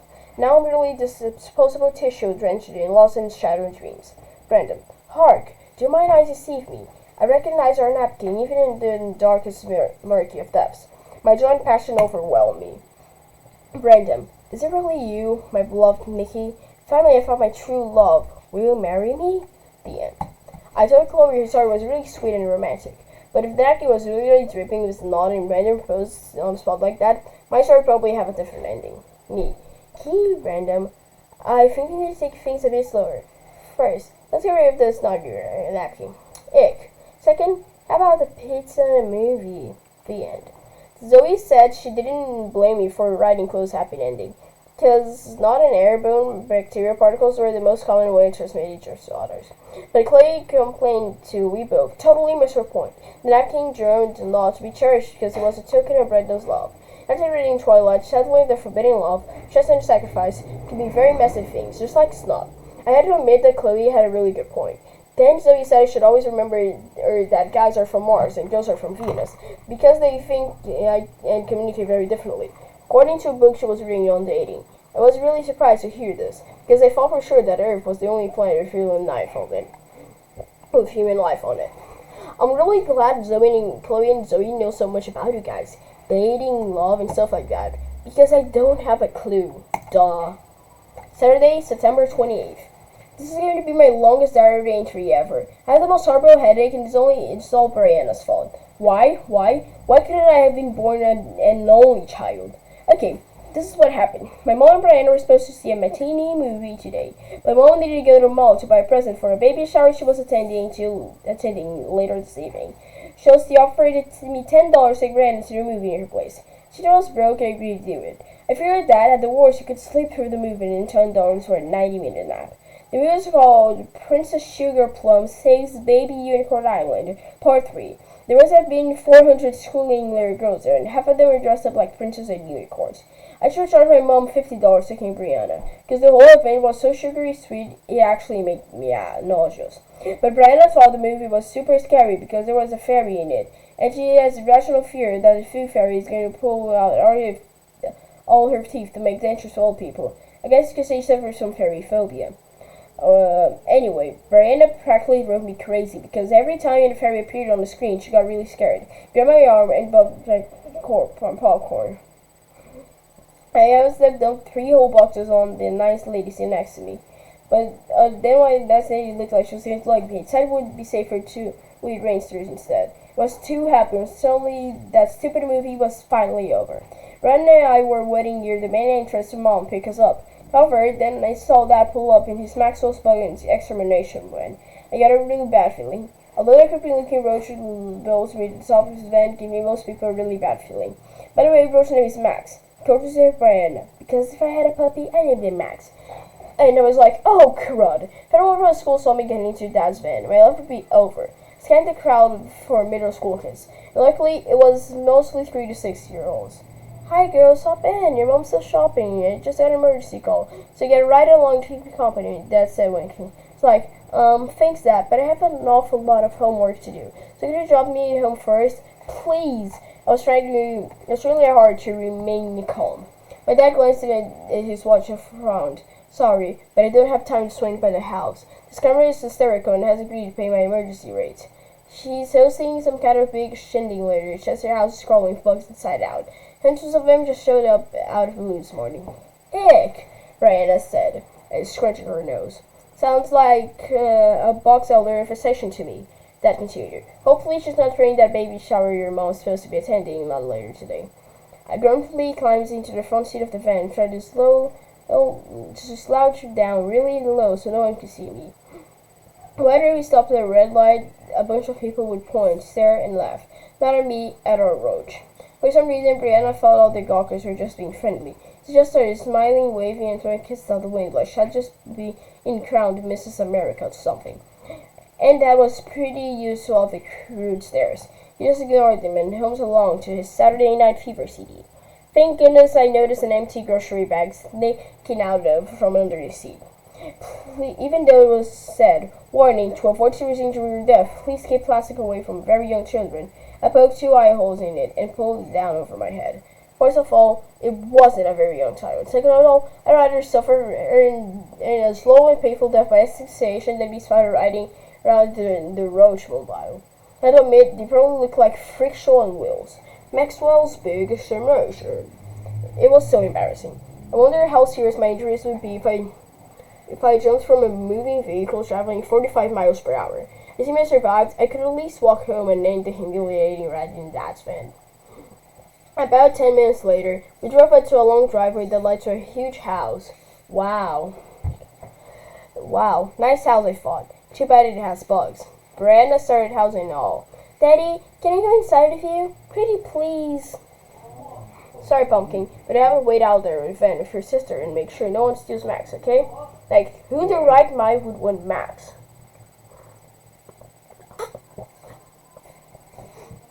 Two shiny black bugs about a half an inch long landed on Louis the alphabet. Yep, box is alright, Dad said, eyeing them carefully. This is just a harmless eyesore. To spray the entire premises, it will probably take about 20 minutes.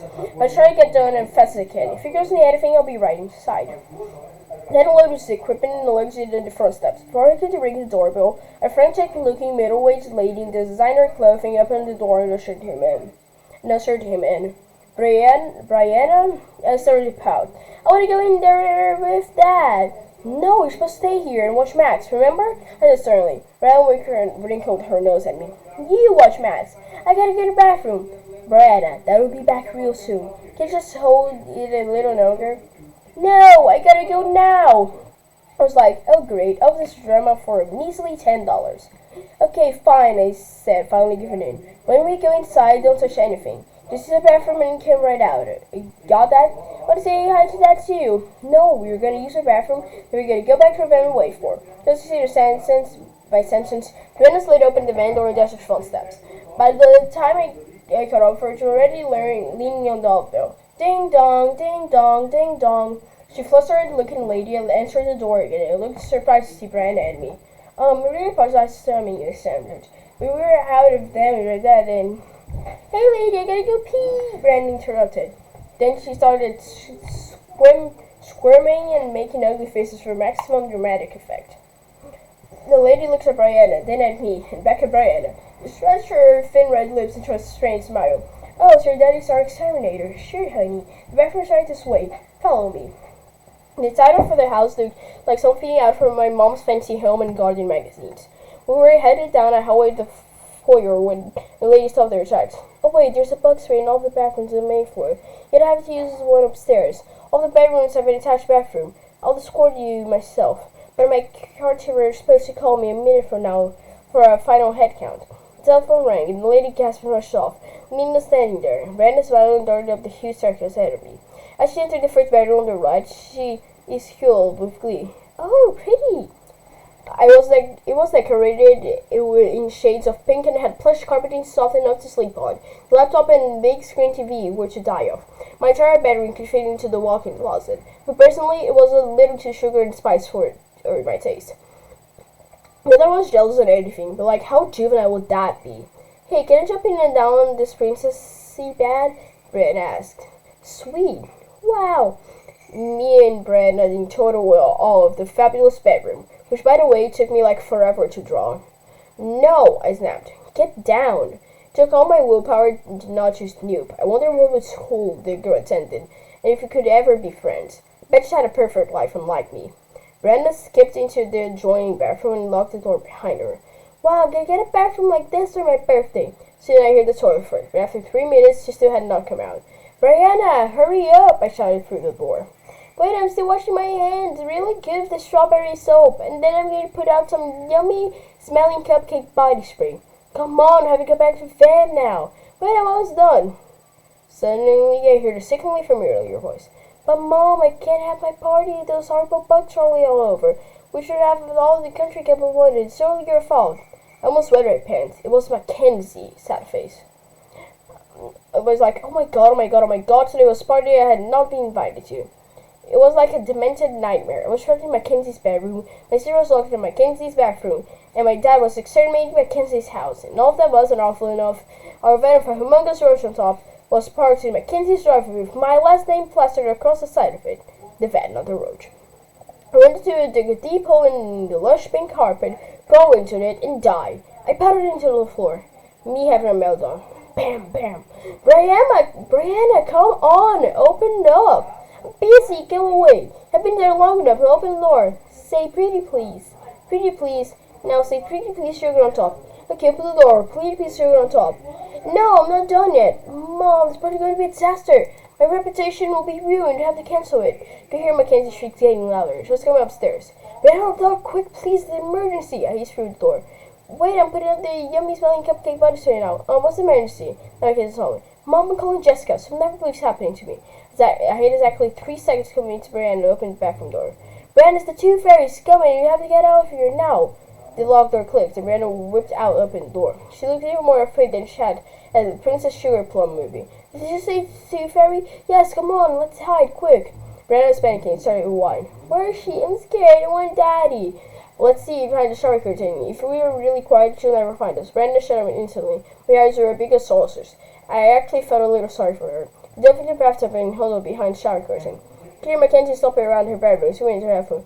Jess, there's no way. How can I have this party now? How's this crawling with bugs? What? How am I supposed to know what they are?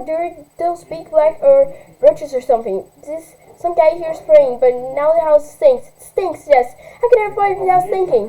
Nikki, I'm scared. Where's my daddy? Now. See? I begged Mom to let me have part of the country club. Lindsay's mom let her have part of the clown club. But no! Getting Mom to do anything today is like pulling teeth. What did my kids have to say the T word? Brianna totally lost it and started climbing out of the tub. Oh no, did you hear that? She's gonna pull out the teeth. I wanna go home. Brianna, wait, I tackled her head the headlock. Finally stopped squirming and went limp. Then little Brad bit me, hard. Let go of it and he yelped in pain like one animal. Yeah! But he didn't inside my head, so nobody heard it but me. Brenda scrambled out of the tub, opened the bathroom door, and disappeared in Mackenzie's bathroom. I froze and held my breath. I cannot believe this was happening to me. Then I thought maybe it was just a nightmare, like those scary weird dreams I was having during the week about Clay and Zoe. If I could wake up, this would all go away. So I closed my eyes, pushed myself really hard, and tried to wake up. But when I opened my eyes, I was standing in Mackenzie's bathtub with Brianna's now black and blue teeth marks on my arm. And I saw a throbbing red paint mark. I so wished I was dead. Another idea popped in my head. If I jumped on Mackenzie's shower and stood under freezing cold water for an hour, I might have pneumonia. But that could even take a few days. And I needed to be dead right now. Oh my god, Jess, there's a little kid in my room. How would I know? She put it out of nowhere. I've told Amanda a million times my room's off limits. And her pesky little friend. Hold on. Mom, my married friend's up in my room again. Would you please do something? Okay, Jess, I'm back. If there's so much as touch makeup again, I'm going to strangle. Don't you dare touch me, you wicked tooth fairy. Mary screamed at the top of her lungs. Suddenly, I felt really lightheaded. I was sure I was about to faint. Hold on a minute, Jess. Who told you it was a tooth fairy? What are you doing in my bedroom? Where's Amanda? Get my teeth. Never, Brenda shouted bravely. Mom, Amanda! Hold on, Jess. I have to get rid of the little kid. I'm going to kill Amanda. Okay, I'm out of my room. Right this. Stop it. Let go of me. I love my teeth. There was a loud thump and Mackenzie shrieked. Mom, I could have just attacked by I've been just attacked by demonic munchkin. Oh my god, I became bruised. I can't remind you. Ow, you little. Brenda battling in the Brick Tooth Fairy. Ow, you little. Brenda battling with the Brick Tooth Fairy. Jimmy Choo flip-flops with a big bruise on my leg. Are you still there, Jess? I can't have a party like this. I've got a bruise on the size of a pancake.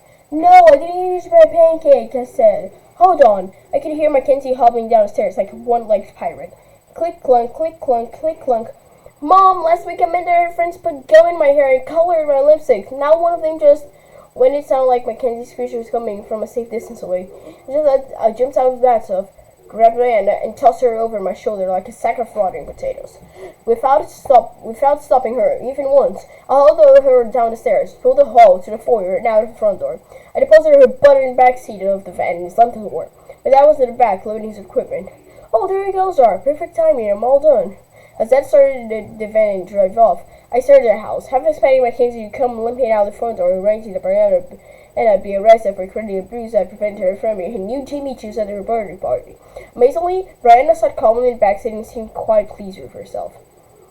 Daddy, guess what? I went to the bathroom and after I washed my hands with strawberry soap with my body spray, I saw the tooth fairy with rollers and her hair talking on the fairy phone. And she said she was going to strangle me and pull out all my teeth to make dentures for old people.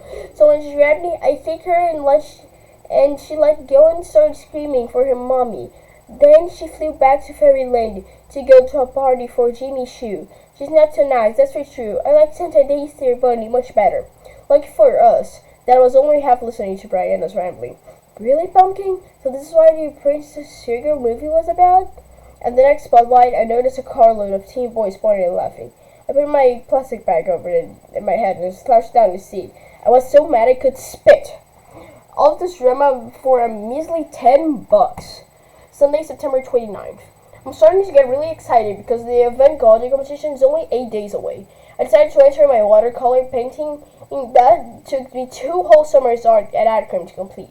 I spent more than 130 hours on it. The only complications that I gave to my mom and dad at last spring were the 16th wedding anniversary.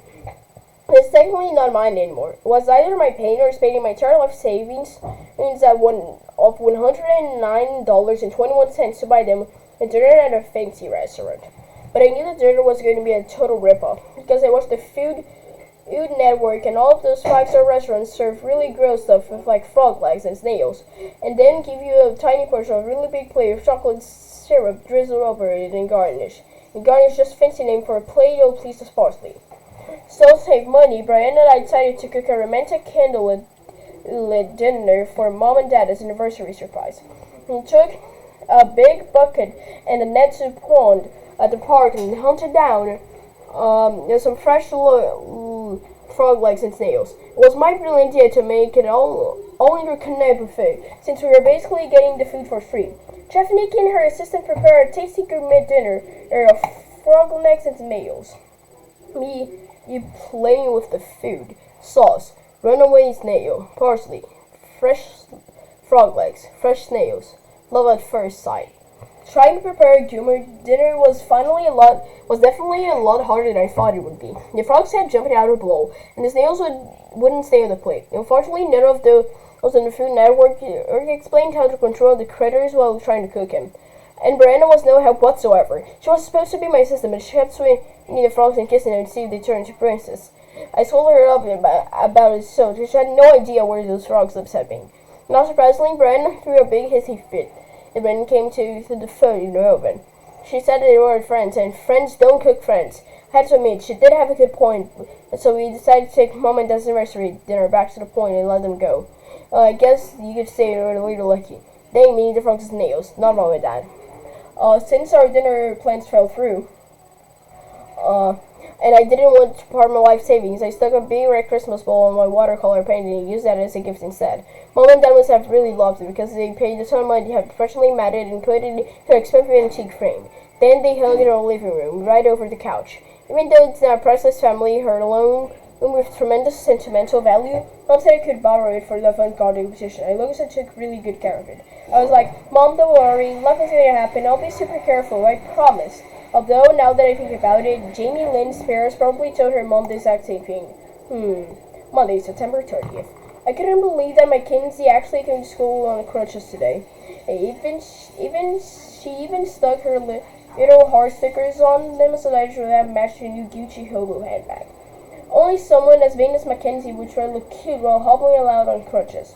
She didn't have a cast on her leg or anything, just SpongeBob and Band-Aid below her left knee. How fake is that?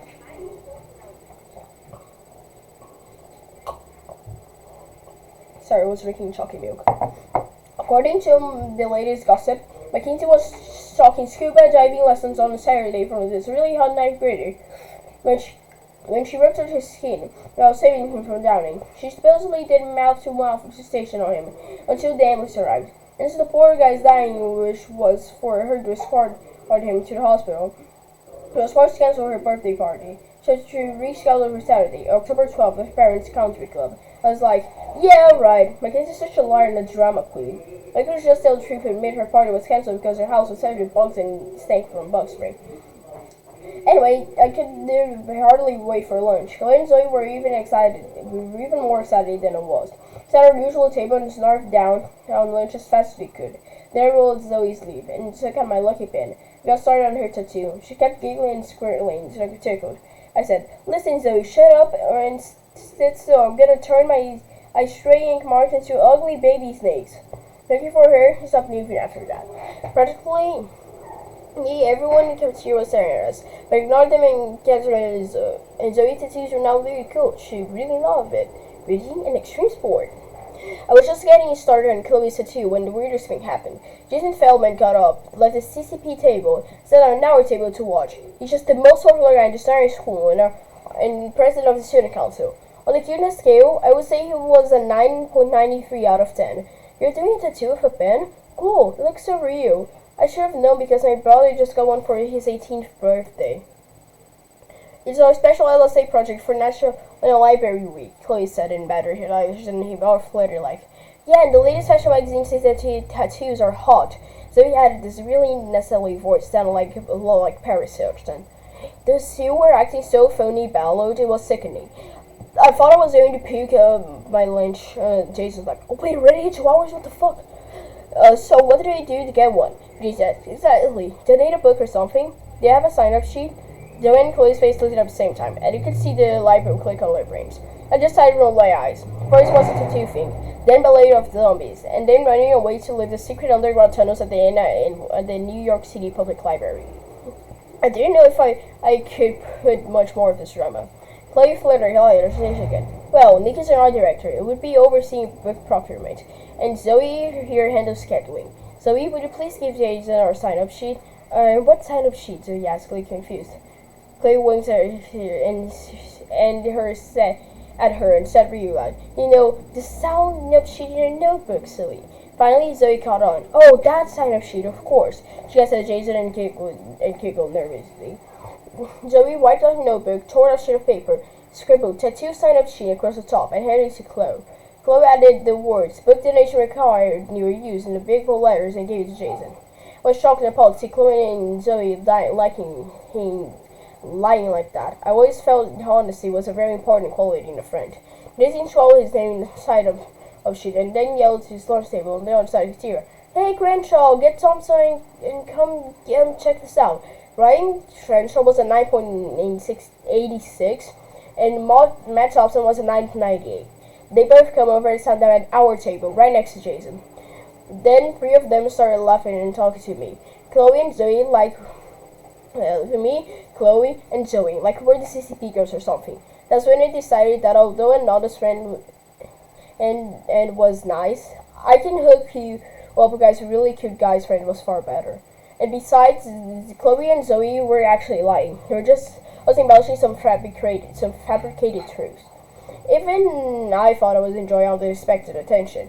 There was an incessant gnawing deep down inside my gut that really had me worried.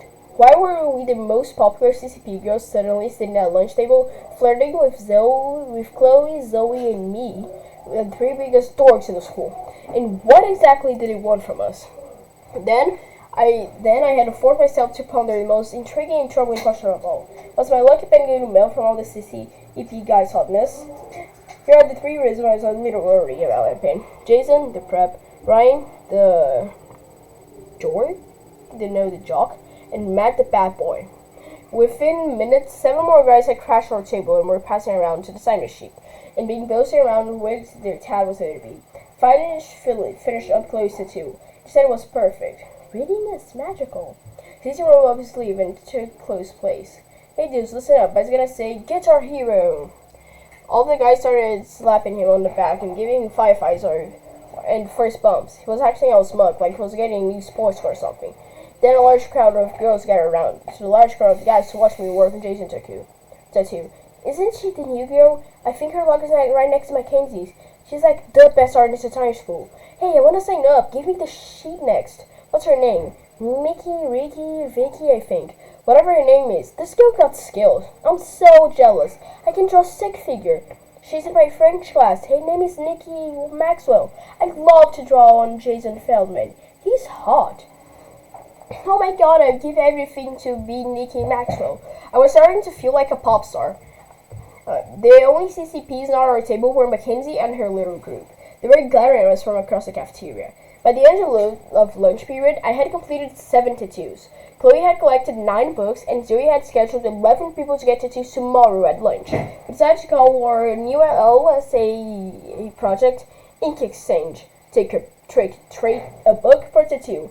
In no time, the entire school was gossiping about it. Mrs. Speech said collecting books for charity was a wonderful idea, and she was really proud of us. Brandon even congratulated me and said he wanted to interview me for the school newspaper on Friday, since I was breaking news. He planned me to photograph a few students of the new tattoo for the article. Like an hour wait for Friday to get here. Sad face.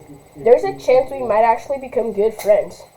But the absolute most mind-blowing thing about all of this is that Chloe, Zoe, and I started the school day as LSA dorks and ended up as CCP divas. How cool is that? Sad face. Tuesday, October 1st. Today total. Tattoo 1724. Books 3443. This tattoo's craze has really caught a WCD.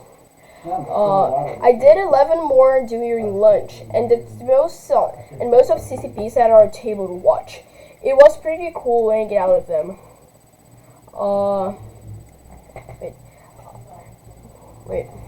Hanging out with them. And they were not mean or snotty like we thought it would be. I guess it was just a matter of getting to know them better. Surprisingly, I ended up doing another 6 tattoos while I was on LSA duty. It seemed like everyone and their mother was getting library passes during 5th hour homeroom and pestering me. But Mrs. Speech said she didn't mind me not shelving books. She said I was working on our group project. So far, we've collected a total of 43 books for charity, which is fantastic. But it was mainly because Chloe decided to start charging 2 books for each tattoo instead of 1. Chloe and I thought 1 book's perfectly fine, and told her so. But Chloe said that since she was director for book procurement, it was her decision, not ours. So it didn't matter what he thought. Now, how rude was that? I was like, okay, Chloe, you're supposed to be doing a project, dude. Who died and make you queen? Chloe, the great queen of books. But I just said in my head, so no one has heard it but me. So now we're getting 2 books for each tattoo, although it seems a bit greedy if you ask me. Sad face. Wednesday, October 2nd. Tattoos. Today, 19. Total, 43. Books. Today, 57. Total, 100. I used to daydream about everyone in the WCD knowing my name. And today, more than 2,000 people said hi to me before I even got to my first art class. It made me happy to have so many new friends. Sad face. In biology, we had to choose a lab partner and look at dust mites under a microscope. I thought for sure that Brandon was going to ask for me to work with him, but 3 people interrupted him while he was trying to talk to me. They were all like, "Hey Nikki, let's talk about my new tattoo design." but I didn't want to talk to people I hardly knew about tattoos. But I have a really deep email convo with Brenda about dust mites. In the end, I got stuck with Alexis Hamilton, the captain of the cheerleaders. The whole time we were working, all he did was blab about how they, the cheerleaders, needed me to come up with a super hot tattoo for the big game against Central, which, by the way, was on Friday. But I already knew this because I overheard them talking about it in front of my locker this morning. A few of them were waiting around me after the second hour, and they just seemed really crank. It wasn't like I was afraid of them or anything. I just jumped inside my locker because I can be a little shy at times. Hey, where did she come from? Me being hunted down by an angry mob of cheerleaders. Anyway, I told Alexis that everyone had signed up with Zoe first, but said Zoe had a waiting list of 149 people till next Wednesday, and she needed that tats right away, so it was an emergency. Alexis said that she had already donated 3 books for each tattoo to Chloe, and Chloe was authorizing the squad to be placed atop this list. So that was 3 books? I told Alexis that since Zoe was the director of the scheduling and Chloe was director of book procurement, she'd probably just ignore Chloe. Then Alexis got an attitude about the whole thing and refused to talk to me or help write our lab report on dust mites. Talk about a crudy lab partner. But what really upset me was that Zoe had told 149 people without asking me first. I have a French test on Friday and a geometry test next Monday, and I'm barely pulling a siege of these classes. How am I supposed to study if I stay up past midnight every night designing tests for all those people, and I haven't even had time to eat lunch for the past 2 days? Then I was leaving class. Some of the V8s dropped me, each just saying how much she loved her tattoos to Justin Timberlake. She said all her friends at drama club wanted one too. She invited me to hang out with her after school on Friday, and I told her to let you know. But how can I have a social life when I have to draw tattoos 24/7? Sad face. Thursday, October 3rd. Total... tattoos. Today, 33. Tattoos, total, 76. My bad. Books today, 99. Books total, 199. I had a really crudy day today. It seems that all Chloe is doing and everyone cares about tattoos. I came to school early and did 9. Then I did 14 at lunchtime and another 10 doing library. That's 33 tattoos. Then I overheard Zoe tell Chloe behind my back that I worked slower than a constipated snail in an ice storm, and I needed to speed up since now I had 216 people waiting on the waiting list for the next week. I was not doing 216 tattoos in 1 week. I told Zoe that right to her face, in a really friendly way. Then Chloe wanted to know why I told Alexis to ignore her. Then said that since the cheerleaders had a big game, she thought they should be put at the top of the list for tomorrow. That's when Zoe said, as the director of scheduling, that the decision was hers alone and she didn't care what Chloe thought, which was the exact same thing Chloe had said a few days ago. Then Mrs. Peach came out and asked us please lower our voices because we were, after all, in a library.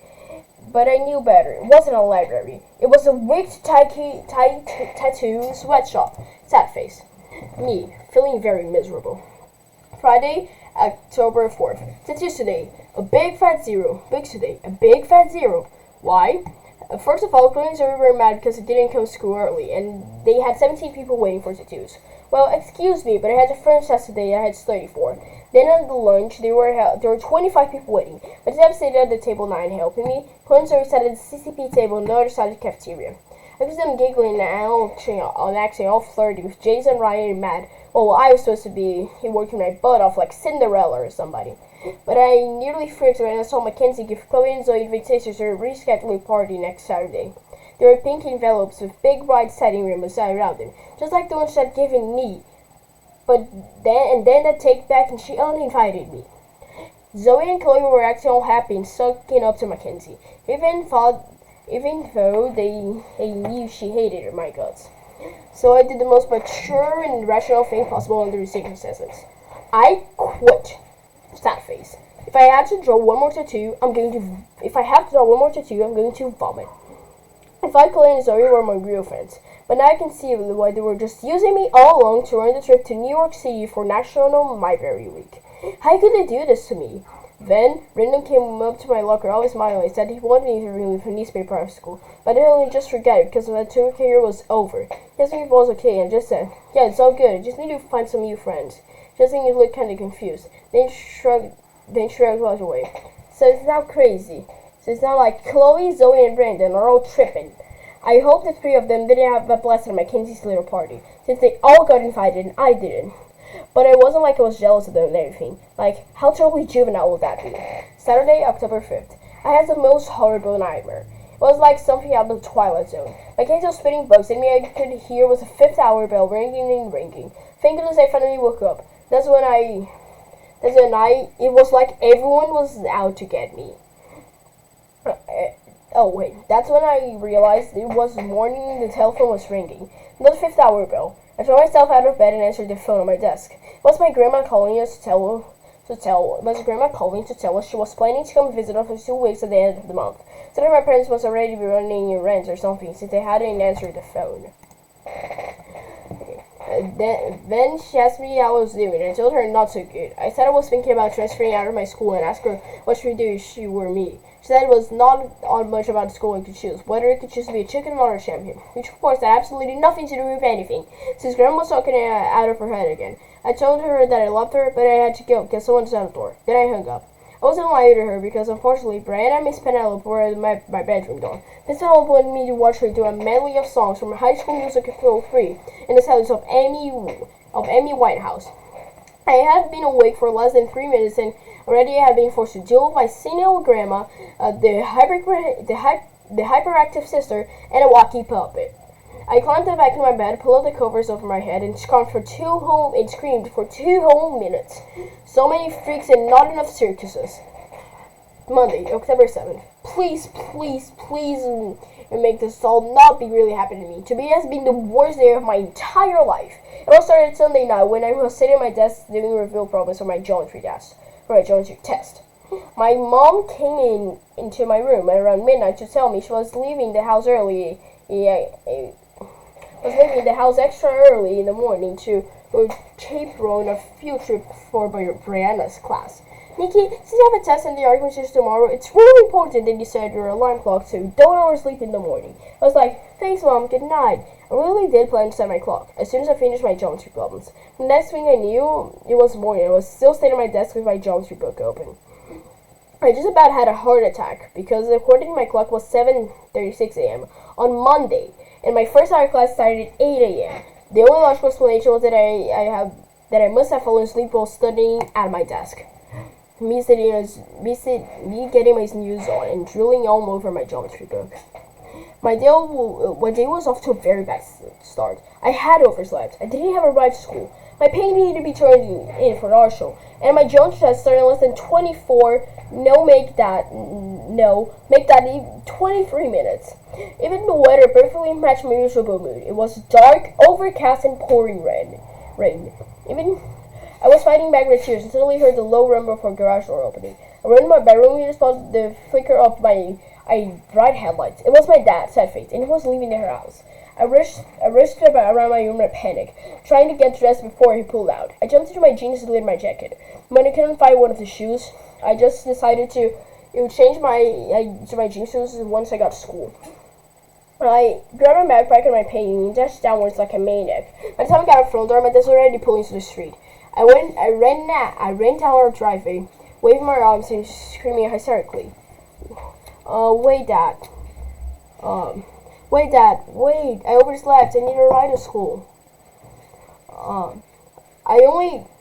could run very fast, because I was loaded down with backpack and the painting.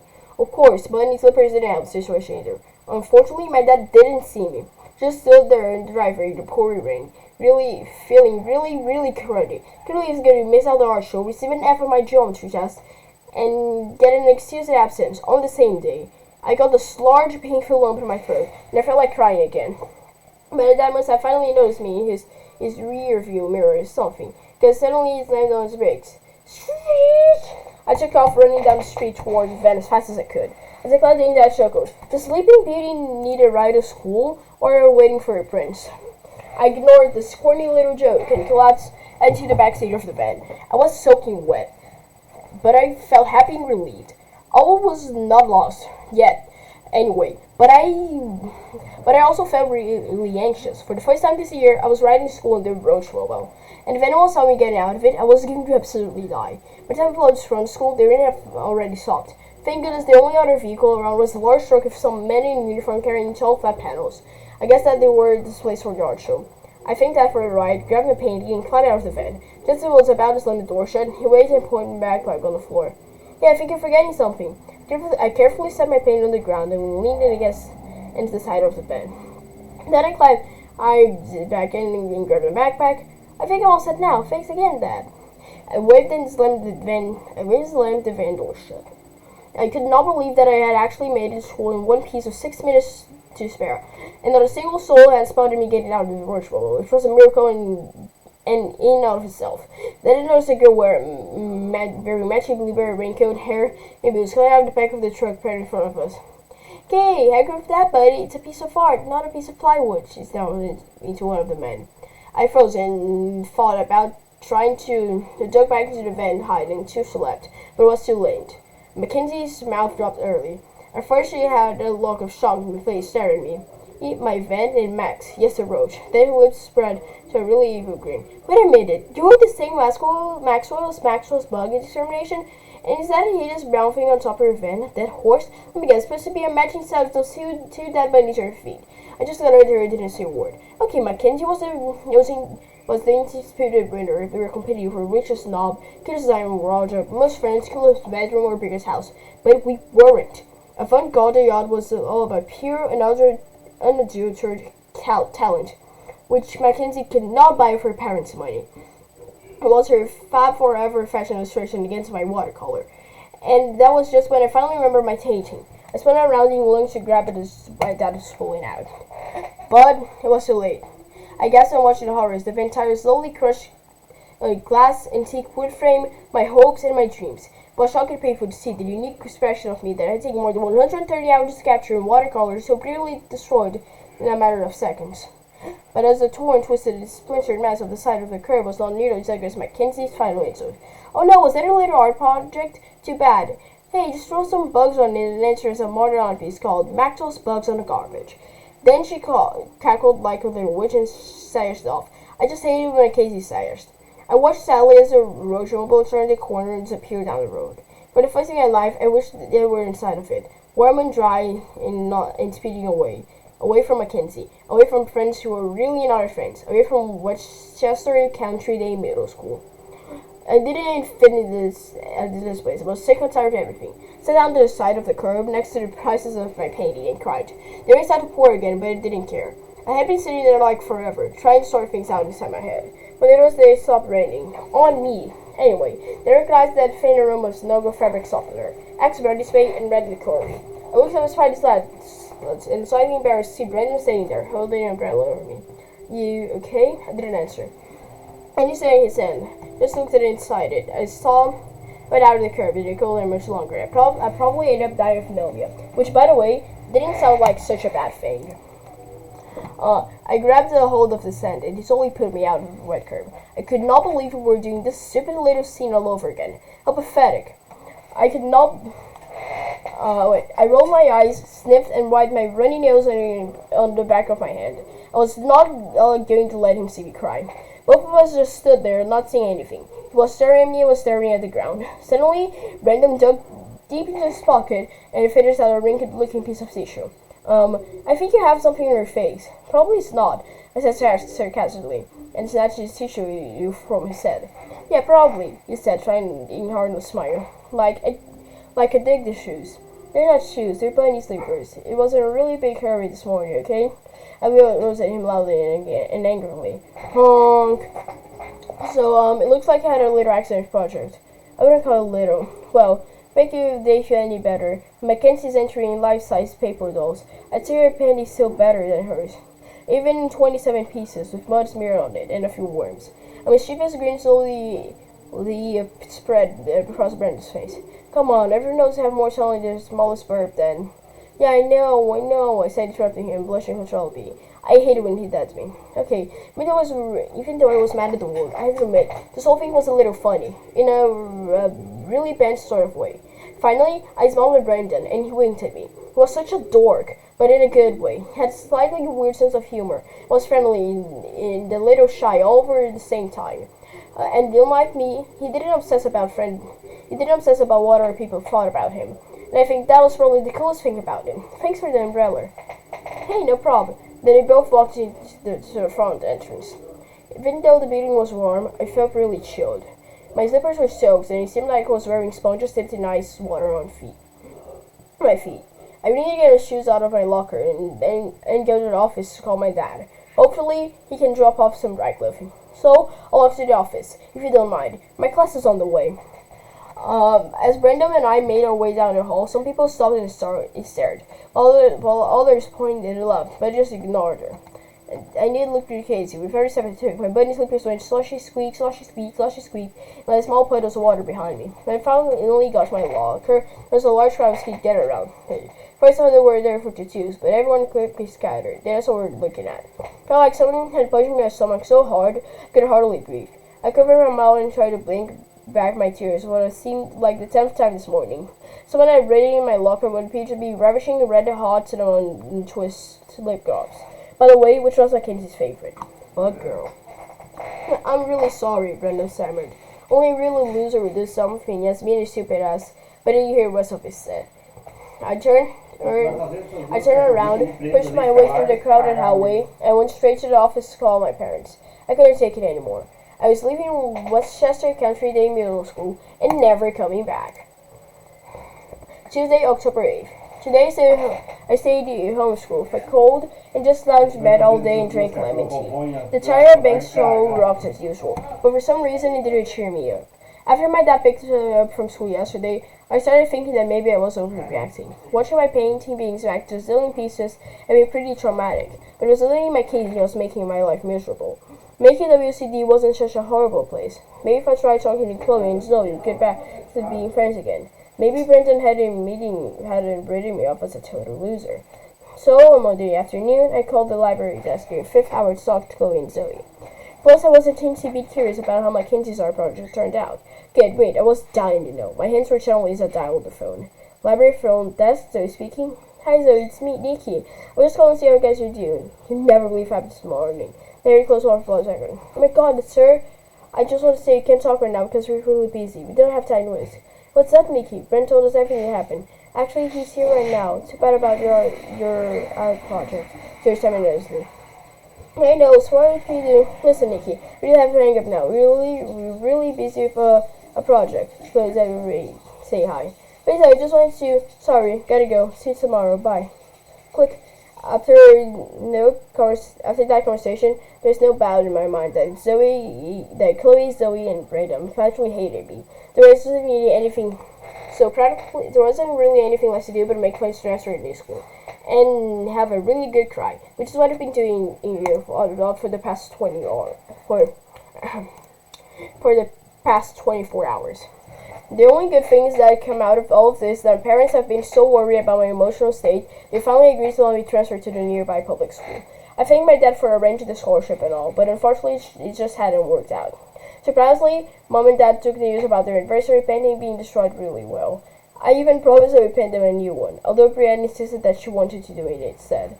Don't worry, Mom and Dad, I'm almost done making you a brand new anniversary present. It's way better than Nikki double painting. But I had a really bad feeling about Brianna's art project.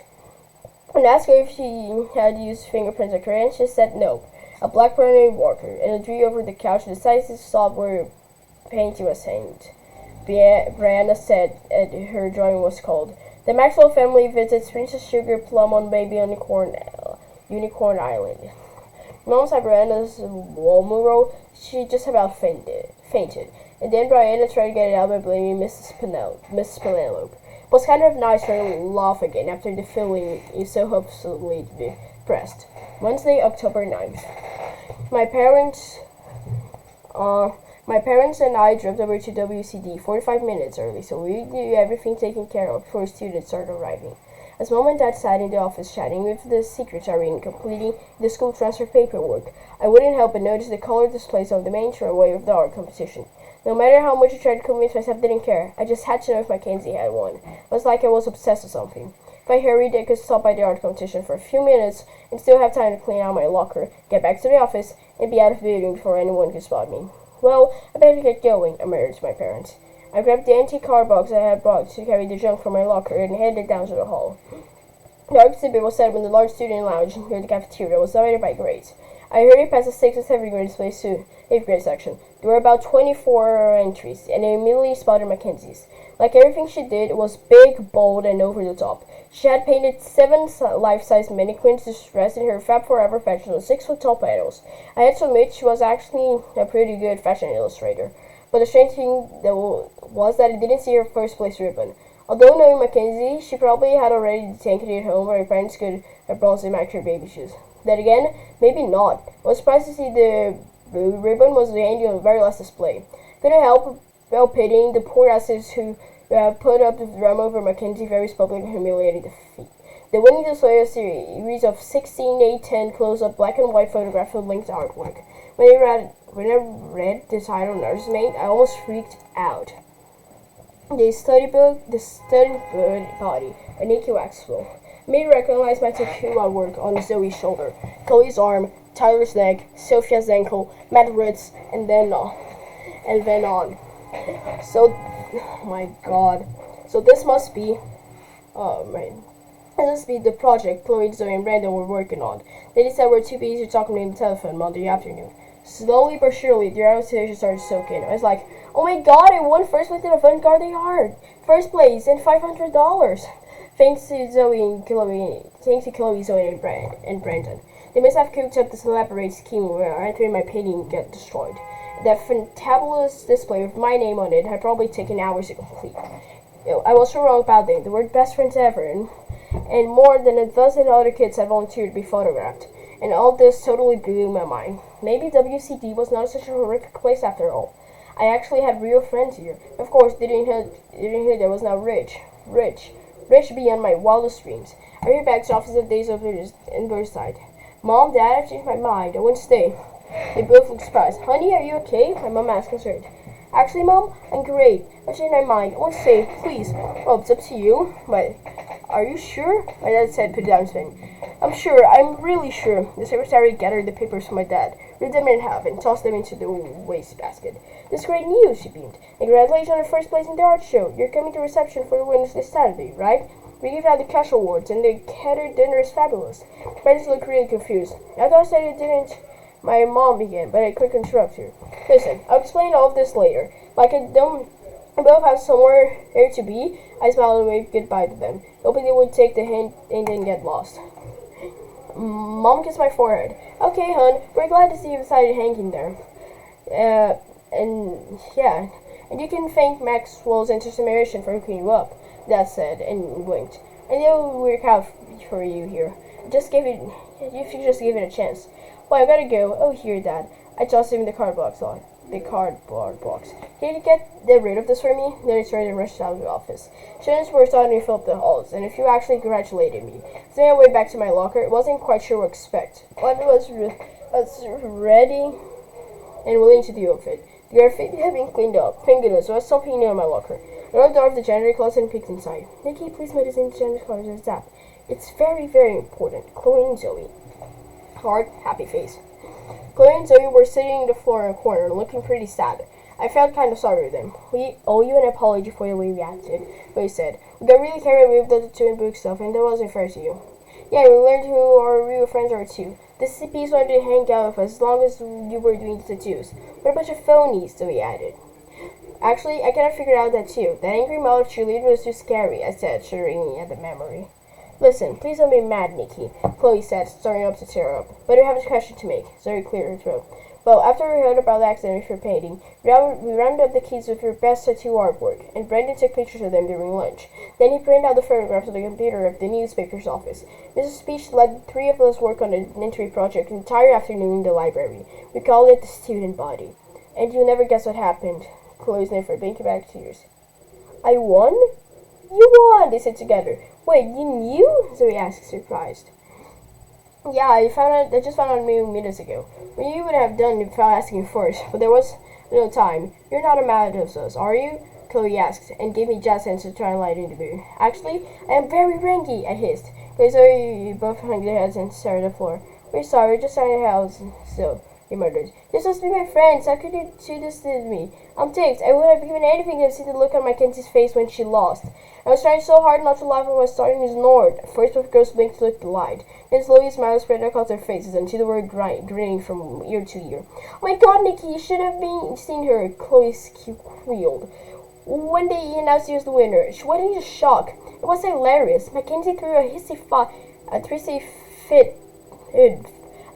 fit right there in front of the judges. Zoe snickered. Pretty soon we were laughing and joking in the janitor's closet, just like old times. "Uh-oh, I think I just heard the first bell," I groaned.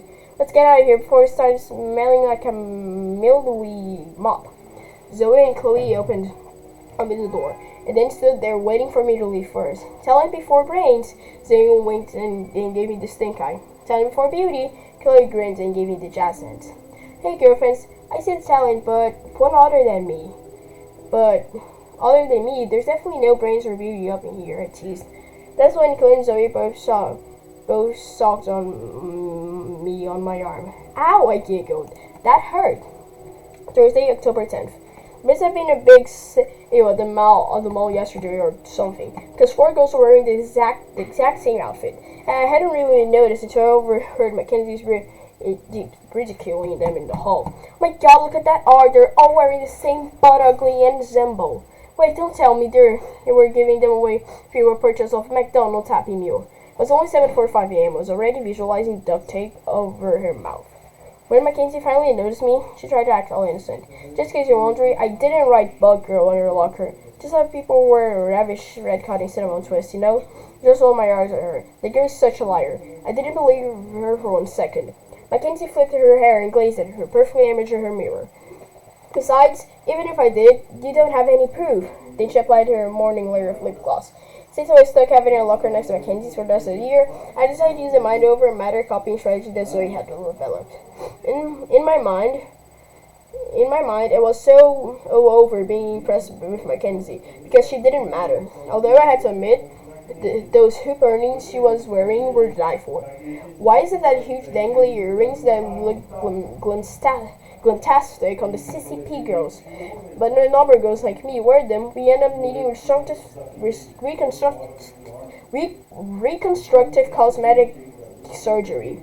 It looks so hot, popular girl in big dangly earrings. My ears hurt so bad, unpopular girl in big dangly earrings. "Okay, I'm almost at the end. Let's go." Zoe, Chloe, and I sat together at lunch table 9. A lot of people saw by to ask about tattoos. Since our ranking exchange program was such a big hit, and we had already collected almost 200 books for charity, we decided to continue it just for 3 days each month. It started in November. It was going to be great not having to hide inside my locker room between classes due to my fear of angry mobs. I mean, my shyness. But the strangest thing was that I am actually starting to look forward to attending National Library Week at the New York City Public Library. And we had a good chance of being selected. I mean, just think about it. Chloe, Zoe, and me in Manhattan for 5 days without our rent. How exciting would that be? We were going to have friends, fun, fashion, food, and flirting. Just like it says in That's So Hot magazine. And maybe even events to the Tyra Banks show. I just love that girl. Also, I plan to take full advantage of the meet and greet with all those famous authors. I had no idea if an autograph Nova was that valuable. I planned to collect half those and then sell them on eBay for big bucks. Then catching I could buy the other phone I've been waiting for. Am I not brilliant? Sad face. By the way, I decided to take the 500 prize money for an art camp next summer. It was going to be my 50th attending. My instructor said I already had an art portfolio strong enough for college, which is pretty fantastic. See, I'm not even in high school yet. Said if I continue to work really hard, I could maybe land a 4-year scholarship to a major university. Sweet. Ran this up our table to ask if he could interview me about winning the avant-garde art competition, since it was breaking news. I thanked him for taking the photograph of my tattoo designs, and told him what a great job he had done from them. But he said it was no biggie and planned to use the photos for the articles he was writing. Then Mackenzie came over, actually not friendly, and actually congratulated me. I was so shocked. I almost puked at my lunch over on her Jimmy Choos. But I think she was really wanted for a flirt with Brandon, because she kept batting her eyes at him all fluttery. She had accidentally stuck false eyelash to her eyeball or something. How does she have nerve to do that right to my face? Probably because she has the IQ of a lint. In spite of her having he had agreed not to do any tattoos and she likes smells, Glenn Zoe says that I do just one more. For myself. My tattoo completely rocked. Champion. Okay, admit I was wrong about grandma's being senile, but I was correct about the demented puppet, Miss Penelope. After lunch was over, Brendan walked to me to biology class. He brushed the hair off his eyes with his fingers again and smiled at me, kind of shy-like. So I was wondering if you wanted to be lab partners for structure of mitochondria. I would not believe if he asked me, so I looked at his eyes and all serious and said, "Wee!" I'm sure he thought I was crazy, but hey, I can only be myself, right? I'm such a dork. Smiley face emoji. Finally, I'm done. Let's go. Fuck the longest run. I'm finally fucking done. Finally. Let's go. Bye, guys.